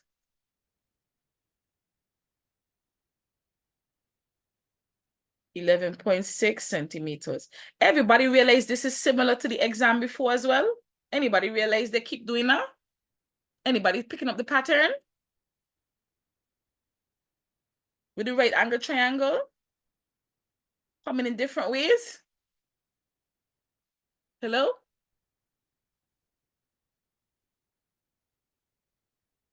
Hi. Thank you. Talk to me if you're seeing it, because that's something you got to realize. So that means we cannot leave class not being able to differentiate between when to use Pythagoras, because they're bringing it a lot now in question number 3. Mind you, it could not come. But the point is, if it comes, you should feel bad if you don't remember. All right, so let's move on. So we find the radius, but is that our answer? Is 11.6 our answer? That's a serious question now. Is that we final answer?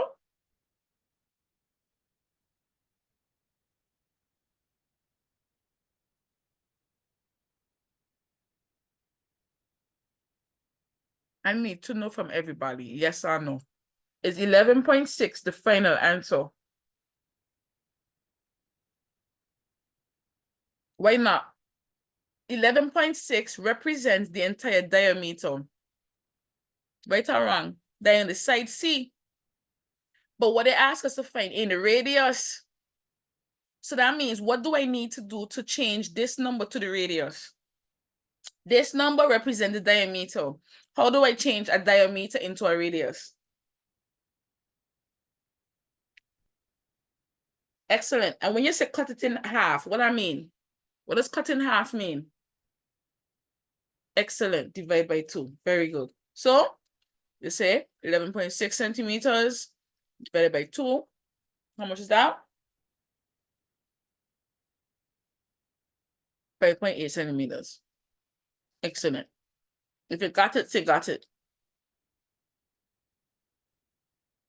That's why this is 3 marks. This is 2 marks. This is 1 mark. All right, let's move on. Next part. You see the next part is a transformation. All right, so let's look at it. It says the diagram below shows a trapezium draw on the grid. It says on the diagram above, draw the image A. So that means right now it's just like that. So we got to draw A after a reflection in the line X is -1. All I want to know is if you could do this. Can you do that? Draw the reflection in the mirror line X equal -1. Yes or no?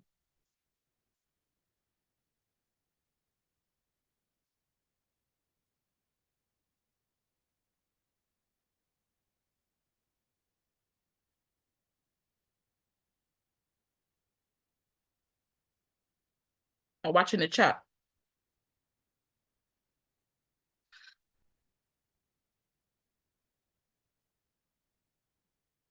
First thing first, what's the first thing you would do? and draw the mirror line so you could know how to equal out your distance. They tell you the mirror line is by x is equal to -1. So that means we need a vertical line at x is -1. Where is x is -1? In this line here. So that's the first thing we're going to draw, a mirror line. Go up. Now, what's the next thing we need to know? Isn't the reflection got to be in the opposite? So they got to be like inverted. 2, what else you should know? That the space between each should be the same. So how much space is away from this? This is 1, 2 boxes. So that means this point got to be 2 boxes apart. So this would go here. Agreed?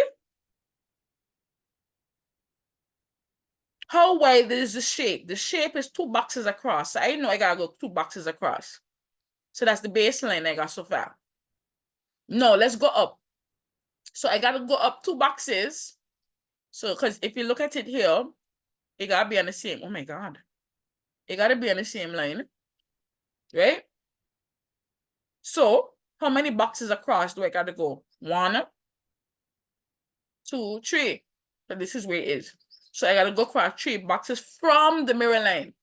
3 boxes from the mirror line. So I'm going 3 boxes from the mirror line. After I go up 2 boxes, which is right here. Everybody following? Then how much boxes across does this shape have? 1 box across. Then you draw your straight lines.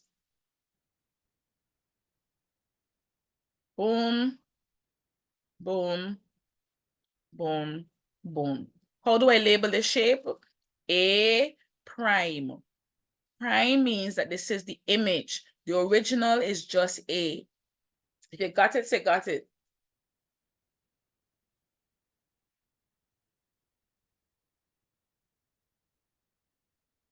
Next one. Translation vector 4, 7. Everybody describe this movement for me, please. Oh, that's from -7, sorry.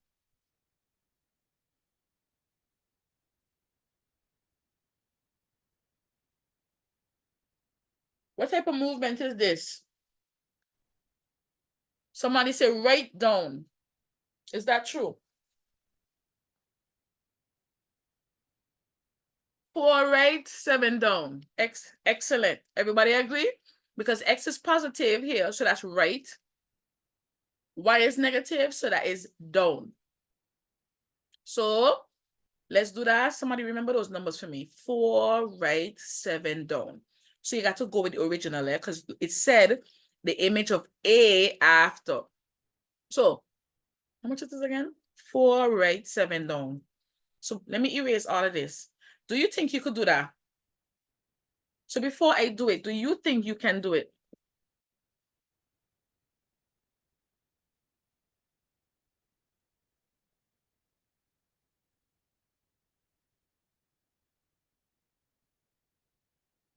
I need the truth. Tell me the truth.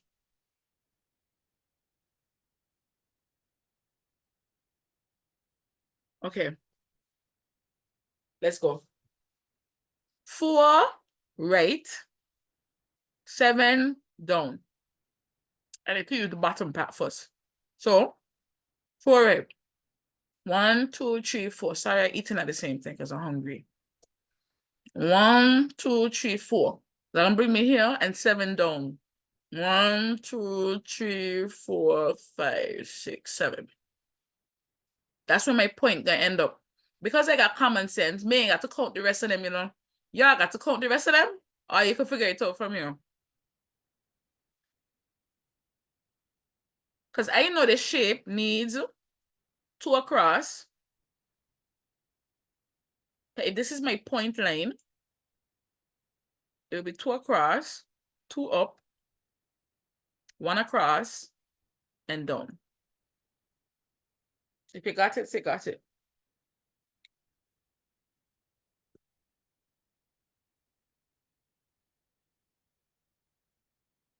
And guess what, ladies and gentlemen, that's a whole nother exam gone there, just like that. Out of 10, how hard was this?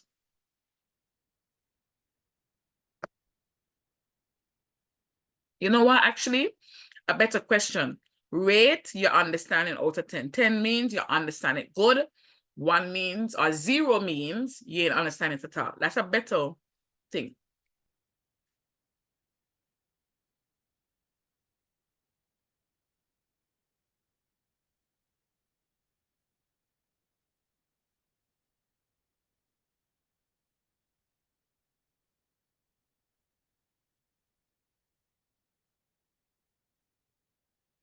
I'm not a 0. Again, if you don't really remember or was not in class for this, I will send you all the video to go through it. Okay, so don't panic. So just say that we just do another exam. Let's do another one. All right, so let's take a look. This one starts off from the jump with a transformation question. The following diagram shows 3 quadrilaterals, P, Q, and R on a square grid.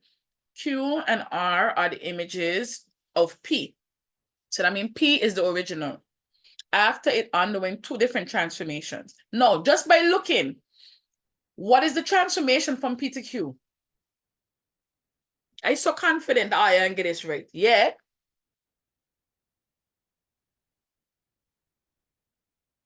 No. Guess what K is? How much bigger it is? It's a whole number. So how much bigger it is? What would K be? Take a guess. And K just means how much times bigger is it? So compare each side. Can't be one of it. 1 means it's going to be the same. 3? Okay. Somebody said 3. How much times bigger is Q to P? Okay, somebody said 6, somebody said 2, somebody said 3. Come on, let's go, guys. Trade. That's all I need. Just trade.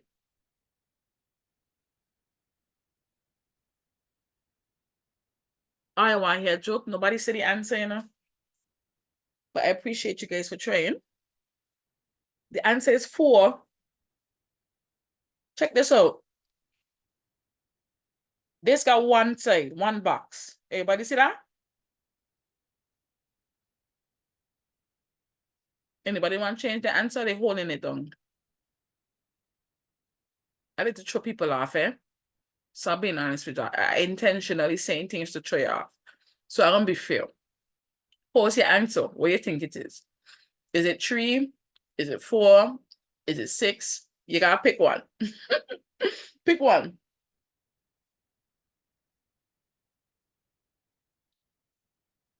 How are you getting 6, Lovey? How are you getting 6? All right, so here's the trick. So that's one side there, right?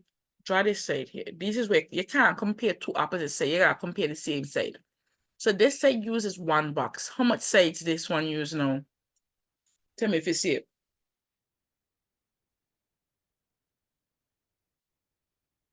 Everybody seen it now? Let's use a different one. Look at this one now. Check this out. This is 2, right? Count how much this one use. So this was 1 and this was 3. Everybody seen what K is now? And then this was 2 and this was 6. How do I move from 1 to 3? How do I move from 2 to 6? I had to multiply by what? What's the number I had to multiply by?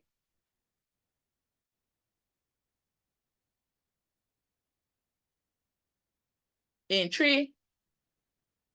So everybody see why it is 3? You can't watch the number of boxes. You got to see what number you have to multiply to change from this to this. That's your K. If you got it, say got it.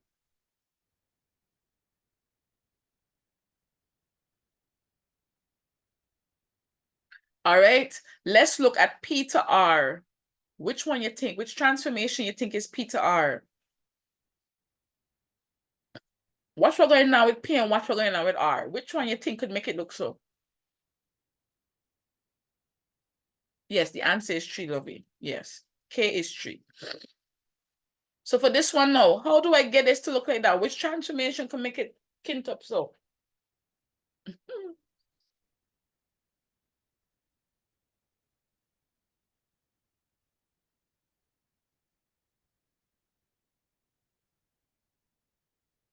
Excellent job, rotation. So that means for this one, let's make some guess. What's the three things we need to say? And I'm not saying it again. I got three things we must talk about when we describe a rotation. So all I gotta figure it out. What's the first thing? Excellent. Oh God, I am fire. So it is center, angle, and then direction. And direction means clockwise or anti-clockwise. Excellent. Let's try guess. Let's try guess. First, the center gonna be the hardest thing to find. And that's the one I tell you all about the bisection. Yeah, this is the bisection. But the angle, which one you think it is? What could turn this just to the side? A 90 or a 180? Make a guess.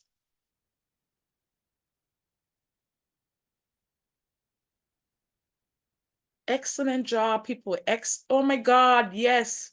Yes, yes, yes, yes, yes. Very good. Let me tell you something. Even if you ain't sure, you get a mark, even if you guess that, that's where I want you to guess it now. Ain't rocket science. You could do this. No. Which one you would say? Anti-clockwise or clockwise?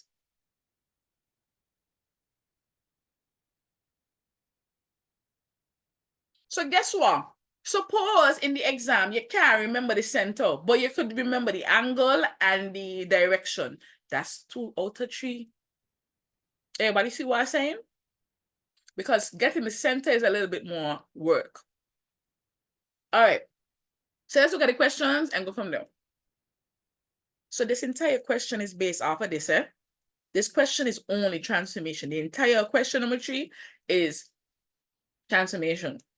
On the grid, draw the image of quadrilateral P under a translation vector of 10, -4. Me doing this. Can I do this? And label it P prime. Can you do this? What direction is this? What does this mean? What type of movement is this? 10 to the right and 4 down. Yeah? So that means y'all should be able to do that. We ain't doing that again because we just do that same exact thing. Next one, reflection in the line y is equal to 0. What is the name of the line y is equal to 0? Because that's already said that before. What are you talking about? What line is y equals 0?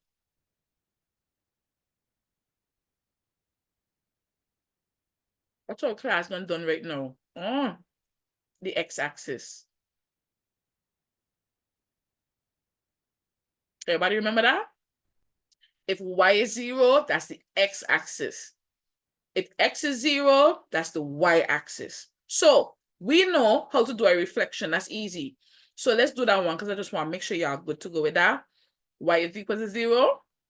So let's go. So this is our mirror line here.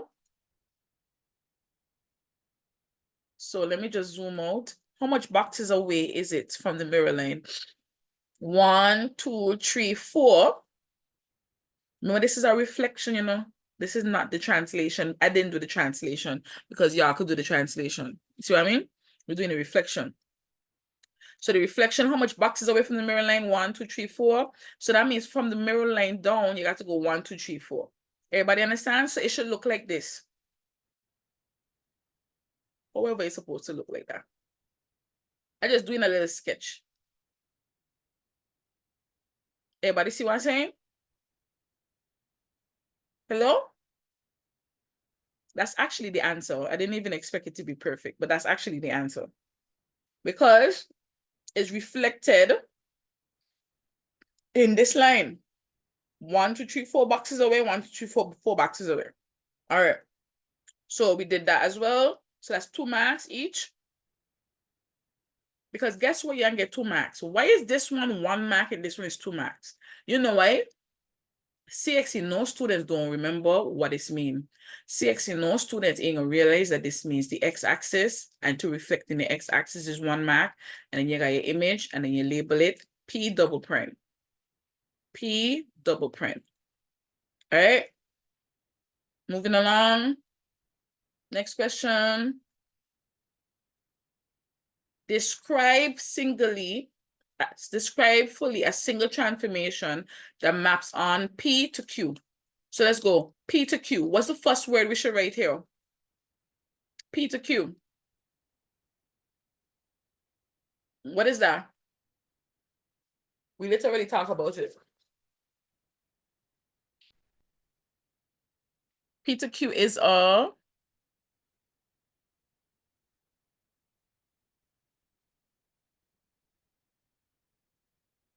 thank you. Thank you. An enlargement. And what do we have to mention with the enlargement? What do we have to say next? Excellent. Anybody else? What do we have to state when it comes to an enlargement? It's two things. The K, thank you. K is equal to 3. And what else? In the midpoint. No, let me show you how to get your midpoint. Anybody remember the lines them that I did draw before? That's how you find your midpoint. So check this out. So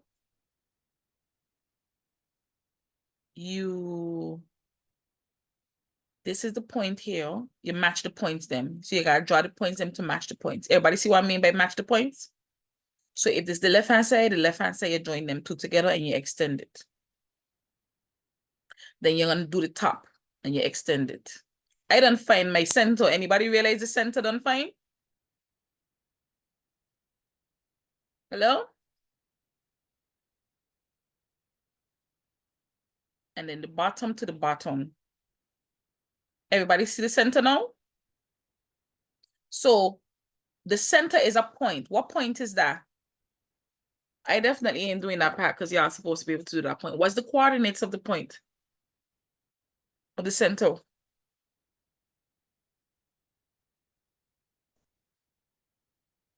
Y'all supposed to be able to read this graph. Let me zoom in there for you. Somebody said -9, 7, -10, 7. Which one it is?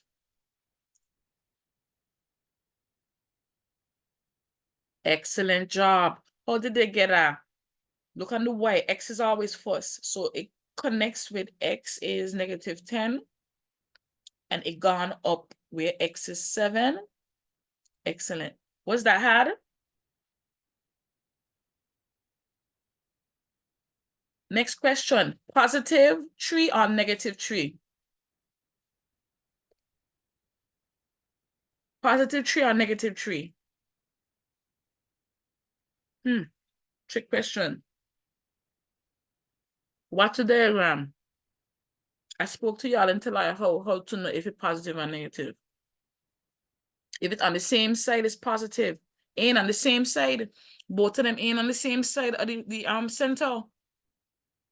It's only negative if it was on the opposite side going off of the graph.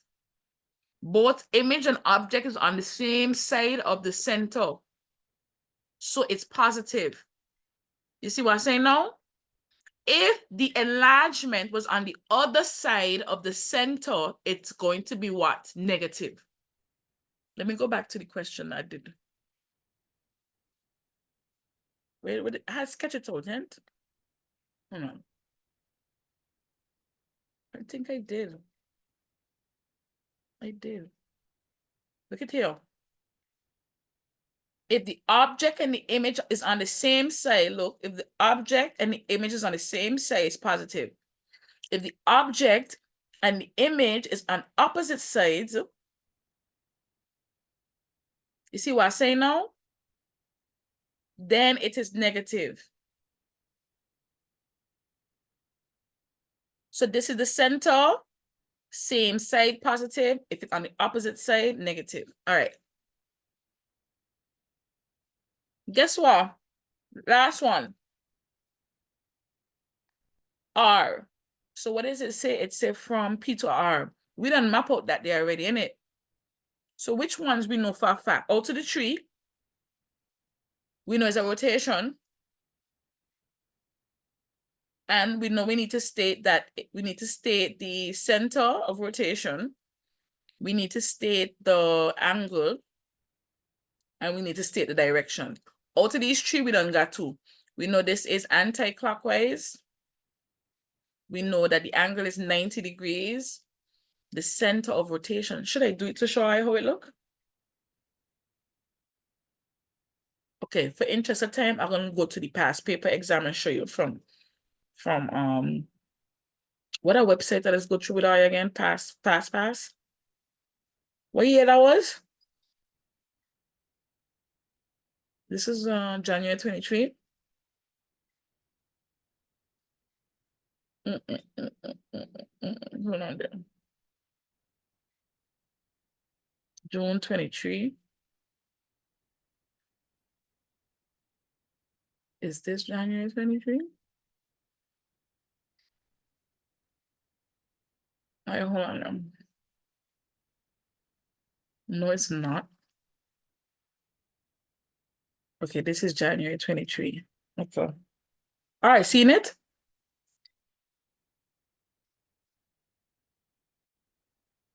What question are we doing again? Question 3? Okay, look at here. Okay. Remember we did that one. We just did that one with the lines. Yeah? Should I zoom in some more? Okay, is that better? Okay. All right, hold on now. Okay, so we just did that one, how to find the center for the enlargement. No, this is the one. I'm like, it ain't hard, you know? Okay, I could draw it.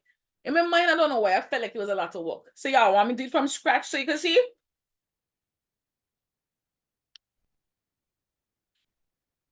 Okay, let me do that for you. I could do that for you. Not too tough. Okay, I gotta erase everything else on. Okay, so check this out, right? This is the concept of how to find the center of rotation for two shapes. Yeah, remember how we did the bisection when we had to draw the line and then cut it in half? This is how you find the center. Is where the two bisecting lines, so you got to draw two lines connecting 2 points, bisect both of them, and wherever the two bisecting lines intersect, that's where the center is. Now, let me say it again. So let's use the image to go through it. So I have to connect two sides that match. So I would choose the top and the bottom. So what do I mean by that? I'm going to connect the top and the top. Everybody see that? So you have to match two corresponding points. So is the top for one, the top for the other one. Just make sure you tell me you got it. If you got it, say got it. Should I use a different color? I think red is okay. Oh, I should use green. Let me use green because green gonna make it easier for us to see the difference between all of that, right? So I'm gonna use green, okay? All right, so we connect the points. So what do I need to do with this now? I got to bisect it. We know how to bisect. I'm not gonna get a compass because we're gonna be here on it.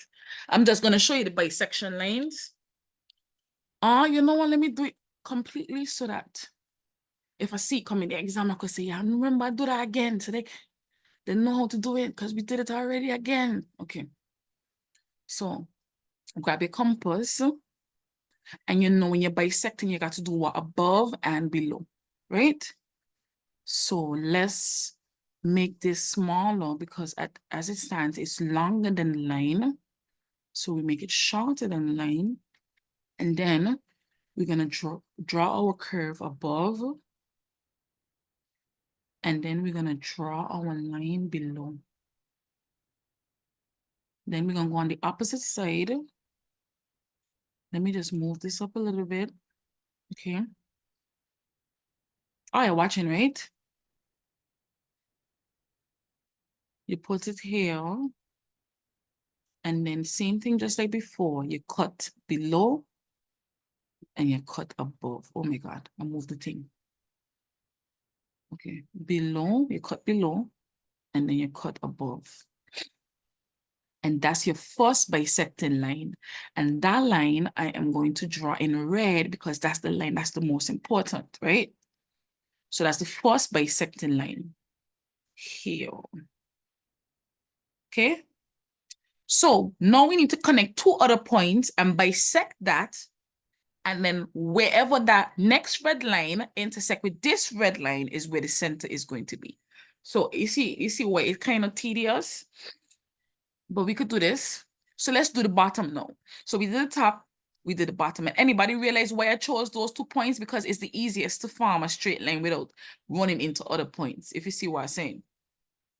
So it's the easiest thing here. So that's my new line now.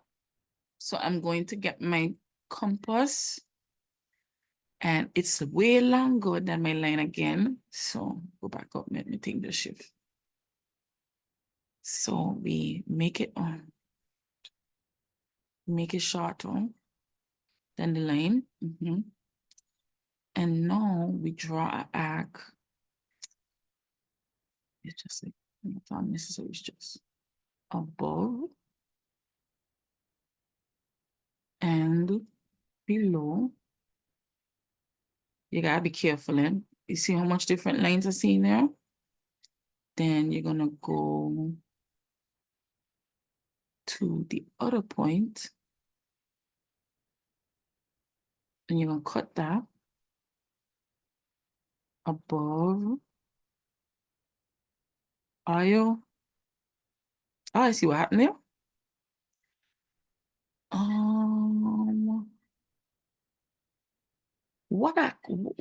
You see, okay, I'm glad this happened now, because you see what possibly could happen? No, because of my experience with construction, I know that is this curve I'm looking for. But I just wanted to see that how it could be confusing, right? I know this is what I'm looking for. So this is the curve right here is where I'm looking for. Okay? I hope. I pray to God. So now I connect. Jesus. Here. Here. Now, might think off a little bit because for obvious reasons. But if I was to guesstimate, it's giving here, like there. And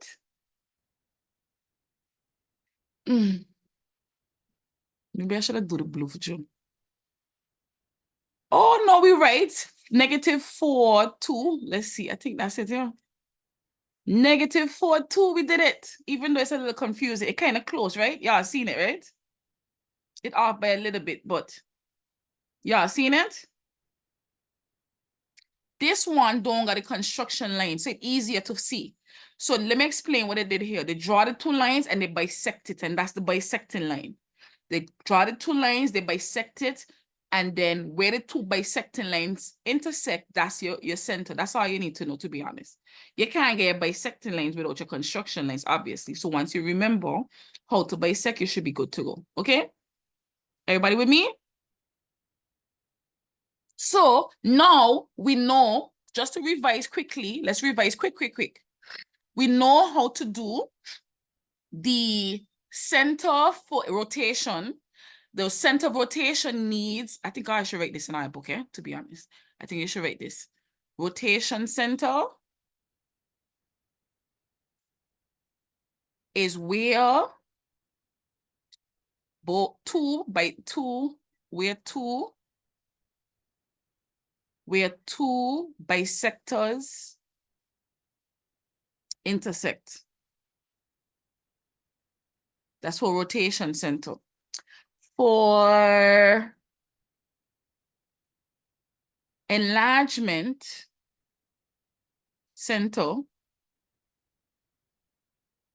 connect corresponding points. And you know what corresponding points mean, right? You connect the top and the top, the bottom and the bottom, the left point to the left point.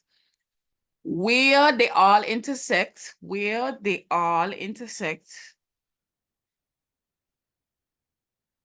you find the center. please make sure you copy this down. This is very important because I'm gonna be honest with you. I think y'all could clean up question number 3. I could say confidently by the end of tonight, I think that y'all should be able to mash up question number 3. Well, if they didn't do something out of order. Let me know when you finish.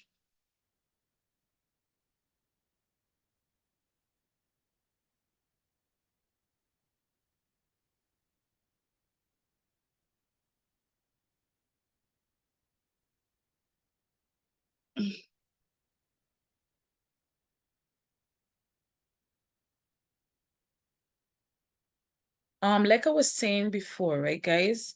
Even if you miss a million classes before, I recommend that you try not to miss any of our revision sessions because that is where a lot of the concepts can be revived in your mind. And because we're using past papers, you kind of start preparing yourself to see certain things and knowing what to do when you see it. Okay?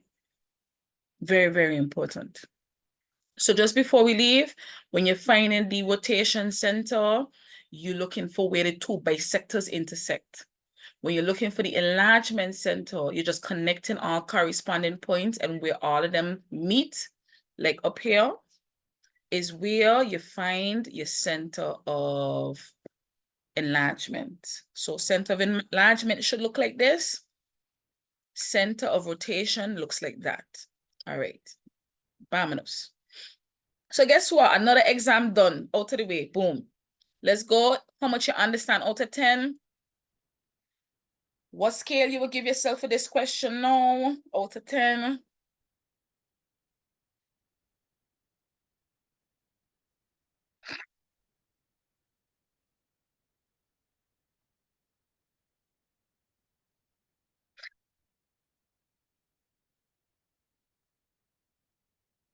All right. Not bad, not bad, not bad. Okay, let's look at this one now, ladies and gentlemen.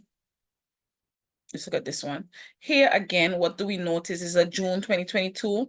This entire question is based on transformation again. So let's go. Without even looking at the questions. P look like the original, innit? So what is the relationship from P to Q? Let's see who's thinking. What's the relationship from P to Q?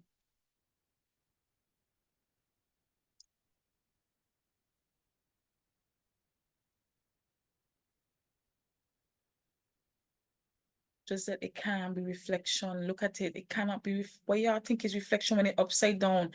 From P to Q, look at P to Q, it's upside down. It can't be reflection if it's upside down. That means you're not paying attention to what you're seeing.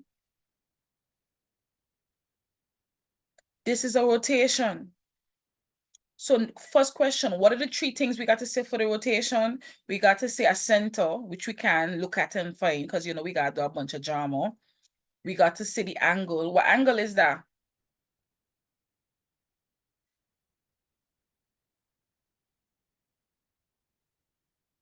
Would you say 180 or 90?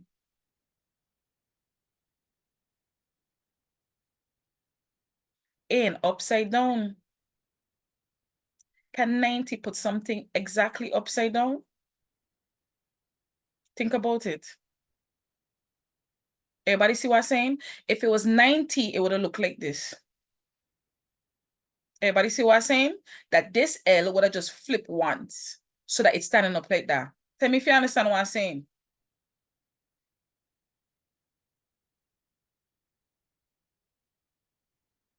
It moved from one, it only flipped over one side. That means it's a 90, and 90 is one side. But it flipped more than one side because now this gone upside down. So what is up is down and what is down is up. So it can be 90. So that's a perfect example of how to see a 180. If you got it, say got it.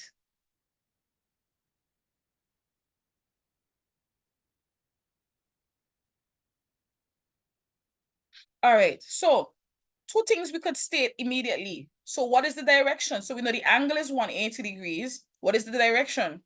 Clockwise or anti-clockwise?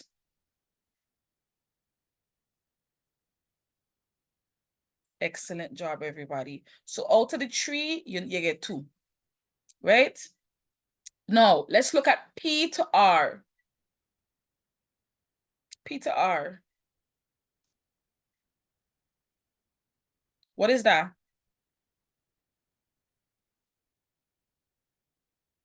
Excellent. Reflection. What is the mirror line? Find the mirror line for me, please.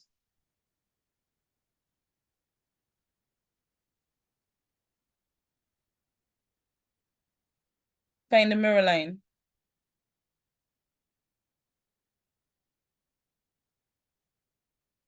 Remember, you can't call a number. You got to say it's either y is equal to or x is equal to. Don't forget, you can't just give me a number. That's not the mirror line. Thank you. Thank you. Excellent. Very good. Excellent. It's a reflection in the mirror line. So you're going to say mirror line, x is equal to 1. Excellent job, everybody. Thank you. Now, let's go. P to S. What is P to S?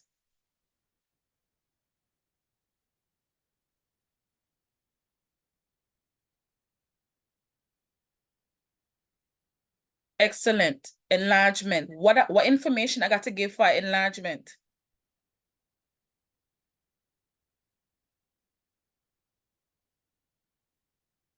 What is K? Not a midpoint. Remember K? Thank you. It's two things. Sorry, you're right. Sorry, I forget. Enlargement got two things. You must need a center and you need K. What is K? Let's start off with K. What is K?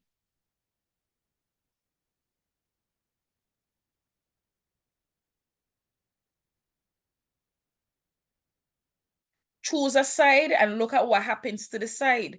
Is it doubling? Is it tripling? That's how you determine K. Let's go. What is K?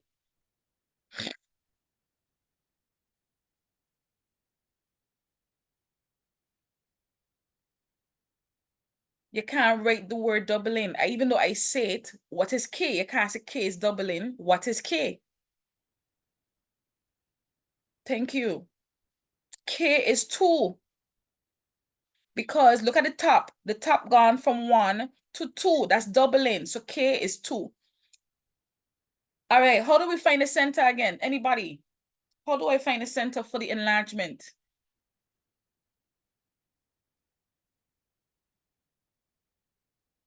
Match the points. Excellent. So I'm going to match the top left to the top left. To be honest, you don't need all. You just need 3. You just need 3 points. So yes, you draw it up because you don't know how far up you gotta go. Let's use the next top. I ain't find it already. It off a little bit, but let's do another one just in case. Let's do this one here.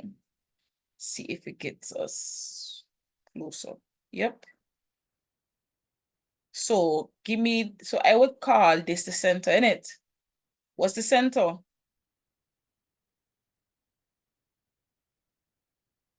No problem, lovey. What's the center? Let me zoom in here. What y'all telling me 11? What y'all telling me 11 when it's supposed to be a point? What is the coordinates of this point, people, before we got fighting here? Come on, you know better. A point is two things, an X value or X position and a Y position. The X position is 7, correct? And the Y position is 11. All right? Just say that. Let's check to make sure we answer the question. It says describe Q. We just described Q. Q is a rotation of 180 degrees in a clockwise motion. You see why they said 3? You know why they said 3 because they know finding the center is hard. How do we find the center for this here? We got to connect the 2 points and then bisect it. It's a lot of drama. If you realize it's a lot of drama, just leave it here. Y'all understand what I'm saying? Don't stress out yourself too much. Yeah. R was a reflection in the mirror line, X is equal to 1. S was an enlargement of K equal 2 from a center 711. If you got it, say got it. We just answer all 3 back to back even without looking at the questions.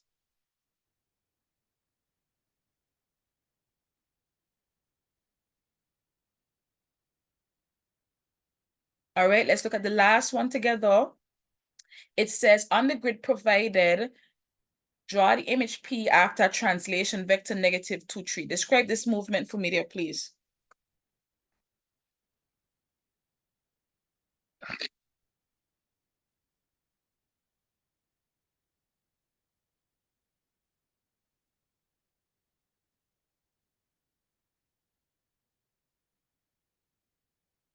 Be more specific for me. We reach a level where you could tell me how, left how, up how, by how much. So Canava says 2, right? You sure?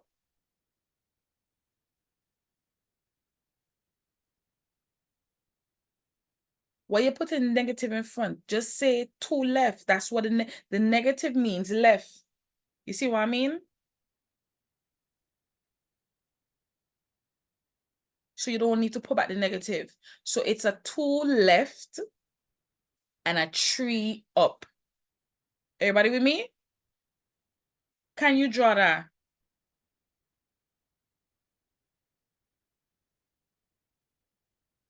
All right, just like that, we done another exam. I hope it's getting a lot easier than how you felt about question number 3 before. All right, January 2022. This was such a random year, right? When they see this, everybody was like, huh? I actually taught this already. So let me just go through this quick because you never know. You never know. All right, so everybody know how these shapes look. First of all, let's go. You got 1, 2, 3, 4, 5. Out of 5s, tell me how much you know how they look. Do you know 4 out of 5, 5 out of 5, 2 out of 5, 3 out of 5? Do you know how all of these shapes look? I know I went through all. I know I teach all.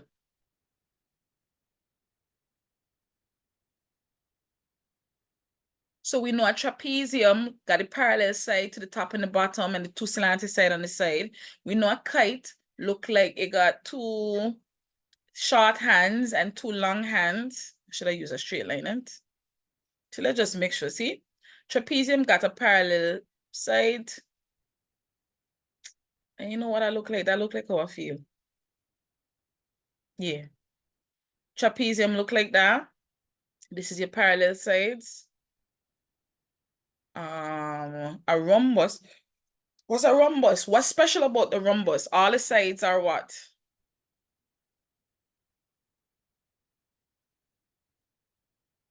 All the sides of a rhombus is equal, so it's almost like a slanting square. A rhombus is a slanting square, is a parallelogram. We know how a square look, we know how a rectangle look. Okay. So I'm just gonna go through this quickly. You should know what a line of symmetry is. A line of symmetry means you could fold the shape in half and the opposite sides match. So for example, if I was to take this triangle, does this look like it got a line of symmetry? Yes, it does. Because I could fold it in half, and if I fold it in half, Jesus, if I fold it in half, like I bend it over into itself like this, like if I take this side and I carry it over, these 2 sides here would match. Everybody see what I'm saying? So this would have 1 line of symmetry, okay? Another shape, let's look at a trapezium. If I cut a trapezium in half, does it have a line of symmetry? Would this side match this side? So that means a trapezium has no line of symmetry. Everybody see what's going on now? All right. Then it has rotational symmetry means if I flip this, would it look like how it was? If I rotate this to 90 degrees, would it look like how it was when it first started? That's what I mean. So let's go. It says which one of the following shapes has no line of symmetry and has a rotational symmetry out of 1? That would be the trapezium. Trapezium A got no line of symmetry, and you could only rotate it all the way around 360 for it to look like itself again. Everybody see why you got a rotation of 1? I can't rotate it no other times for it to look like the same. All right. Has exactly 2 lines of symmetry and 4 right angles. Which one? Which one has exactly 2 lines of symmetry and 4 right angles? So you can't write trapezium gone. Which one out of these here you would put? Based on what I just described, try.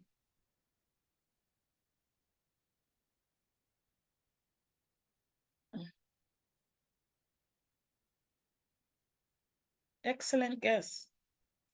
Excellent guess. Why you think a square shouldn't have more? Because you know you could bend a square in different ways, innit? You could bend a square like this, innit?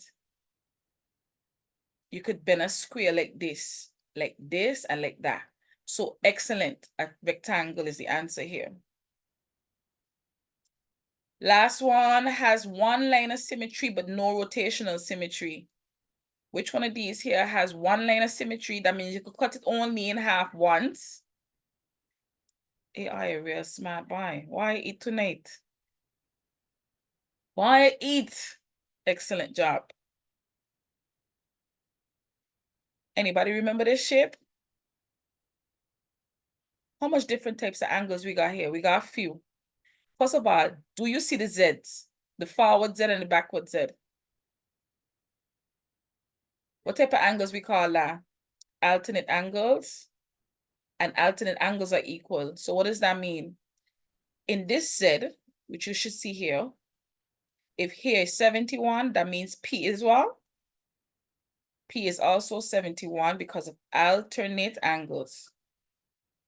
Everybody with me? What about R? What is R? Somebody, how much is R?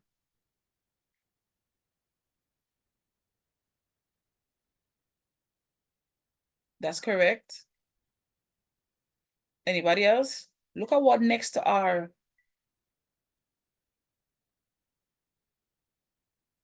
Yes, 54 degrees. How we get 54 degrees? Because what do you call these two here with the X inside the X that opposite each other? Vertically opposite angles. All right, we almost finished, okay? We almost done. So now let's look at this part now. So if here is 54, that means here is 54. Anybody could tell me what's the relationship between these two inside here? Because I made sure I taught this again. Q plus R supposed to add up to a 180 degrees because they are interior angles, sorry, not internal. Interior, co-interior, I should say, co-interior angles add up to 180 degrees. So if 54 and Q add up to 180, how do I work it out? 180 minus 54, which should be what, 621.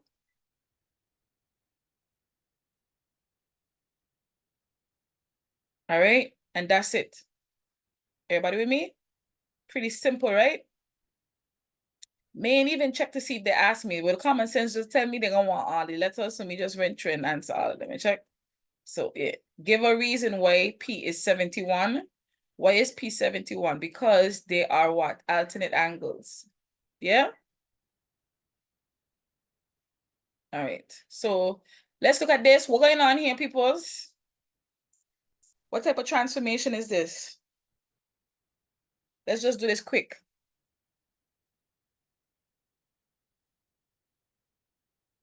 Yup, reflection. What's the mirror line?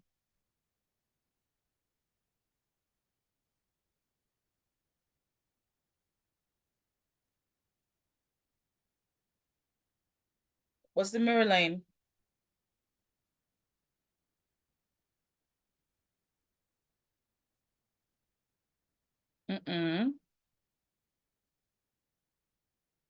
X is equal to 2. Count across. 1, 2, 3. 1, 2, 3. So the mirror line gonna drop right here. And what number it on? 2. So the mirror line is X equal to. It said the triangle, it says here, oh, so this asking us to draw an enlargement. So let's do that quickly. The triangle, the first one, is enlarged by a factor of 2. with a center 5, 1. So what do we have to draw first in the center? So the center that says 5, 1. Where's 5, 1? This is the center, right? So let's first draw that. What? Oh, they say find the original. That easy. So that means they give us the image, but they want us to draw the original. So what do we do first? Don't we draw the points them to the center? You see how this thing don't match with for me? Everybody seeing where A matching perfectly, right? I'm not getting it on the line directly. So it's gonna be off by a little bit, but let me try again and see if I could get it. Okay, that's better. Okay. So if this is what you get first, that ain't mean what we looking for gonna get half. Everybody see what going on? So this is what you got to do. Count how much boxes it take you to go from there to there. 1, 2, 3, 4, 5, 6. Anybody could tell me where the point Y gonna be in half a 6? What is half a 6? 3. So we counting 3 boxes away. 1, 2, 3. So that means this point Y gonna be here. We can't take it from there. Let's count how much this one is. 1, 2, 3, 4, 5. It's about 8. But I don't need that because watch, if this is 2, that means my other triangle gonna go what in 1. Tell me if that makes sense. How much this got? 1, 2, 3, 4. So how much should my original triangle have in 2? Let's come down and see if that's the truth. Matching up. And so look at this one now. 1, 2, 3, 4.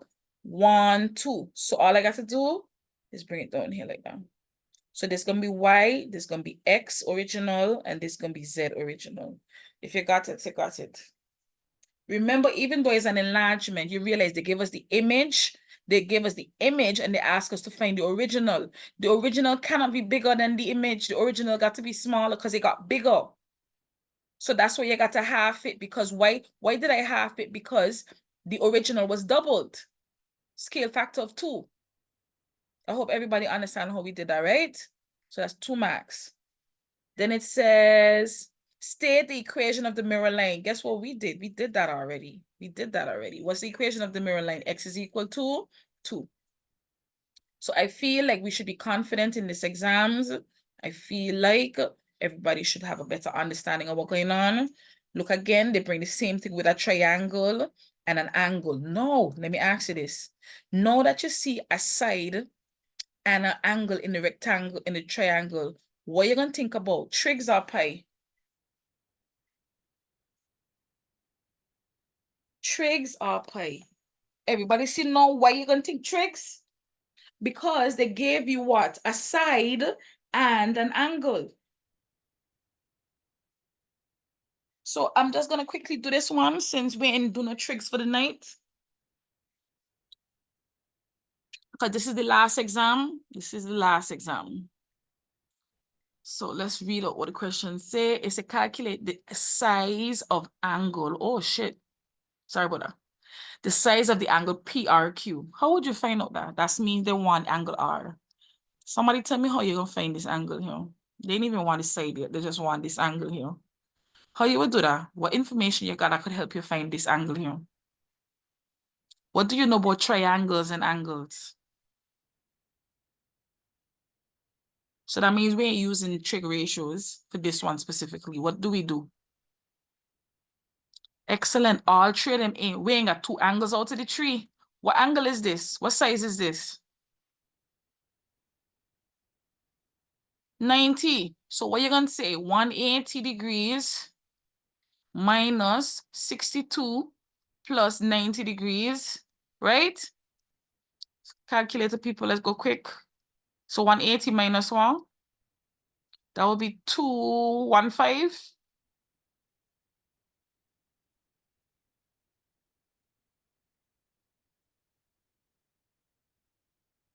So that would be 8, 2. Somebody confirm for me, please. My head tired. I just calculated out my head. I don't know. Back check it, please. Is it correct? All right, excellent. And you put back your degrees. Put back your degrees. All right. The length of side RQ. The same thing like what we just said. This length size RQ. So let's pretend what you would use if they want RQ. Put X here. What side is this called? Well, let's start with the 11. What do we call 11? What side is the name of 11? And you should know what I'm talking about when I say what's the name of the side. Excellent job. Hype. What's the name of X?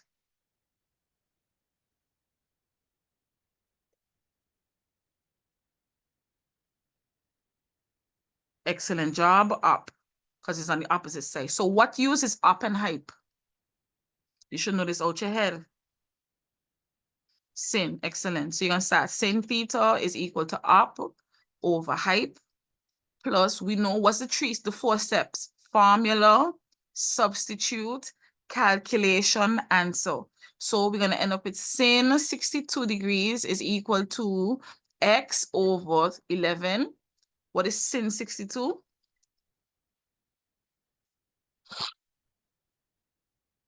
Or sine 62, I should say.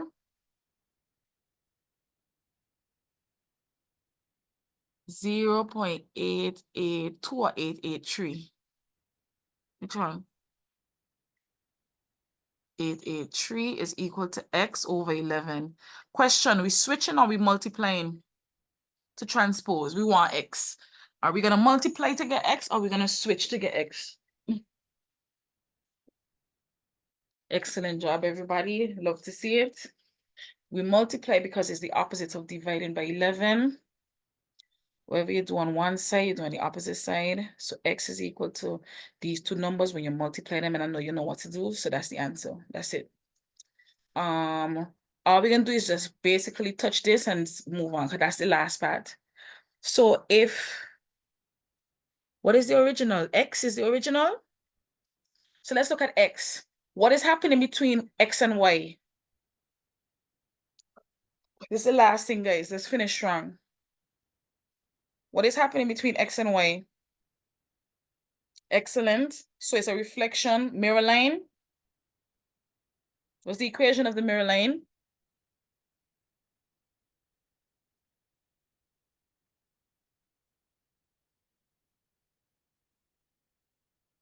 Is it x equal to 0 though? If it's the x-axis, can it be x is equal to 0 or somebody else equal to 0? It's going to be y is equal to 0. Everybody with me? Remember the x-axis is it? You could have literally write the word x-axis, but they ain't going to give you the full mark. So you would have had to say, if you write x-axis, that's what going to remind you that if it's the x-axis is y equals 0. Okay? All right, excellent. That's done. Look at that. What about x to z? What is x to z?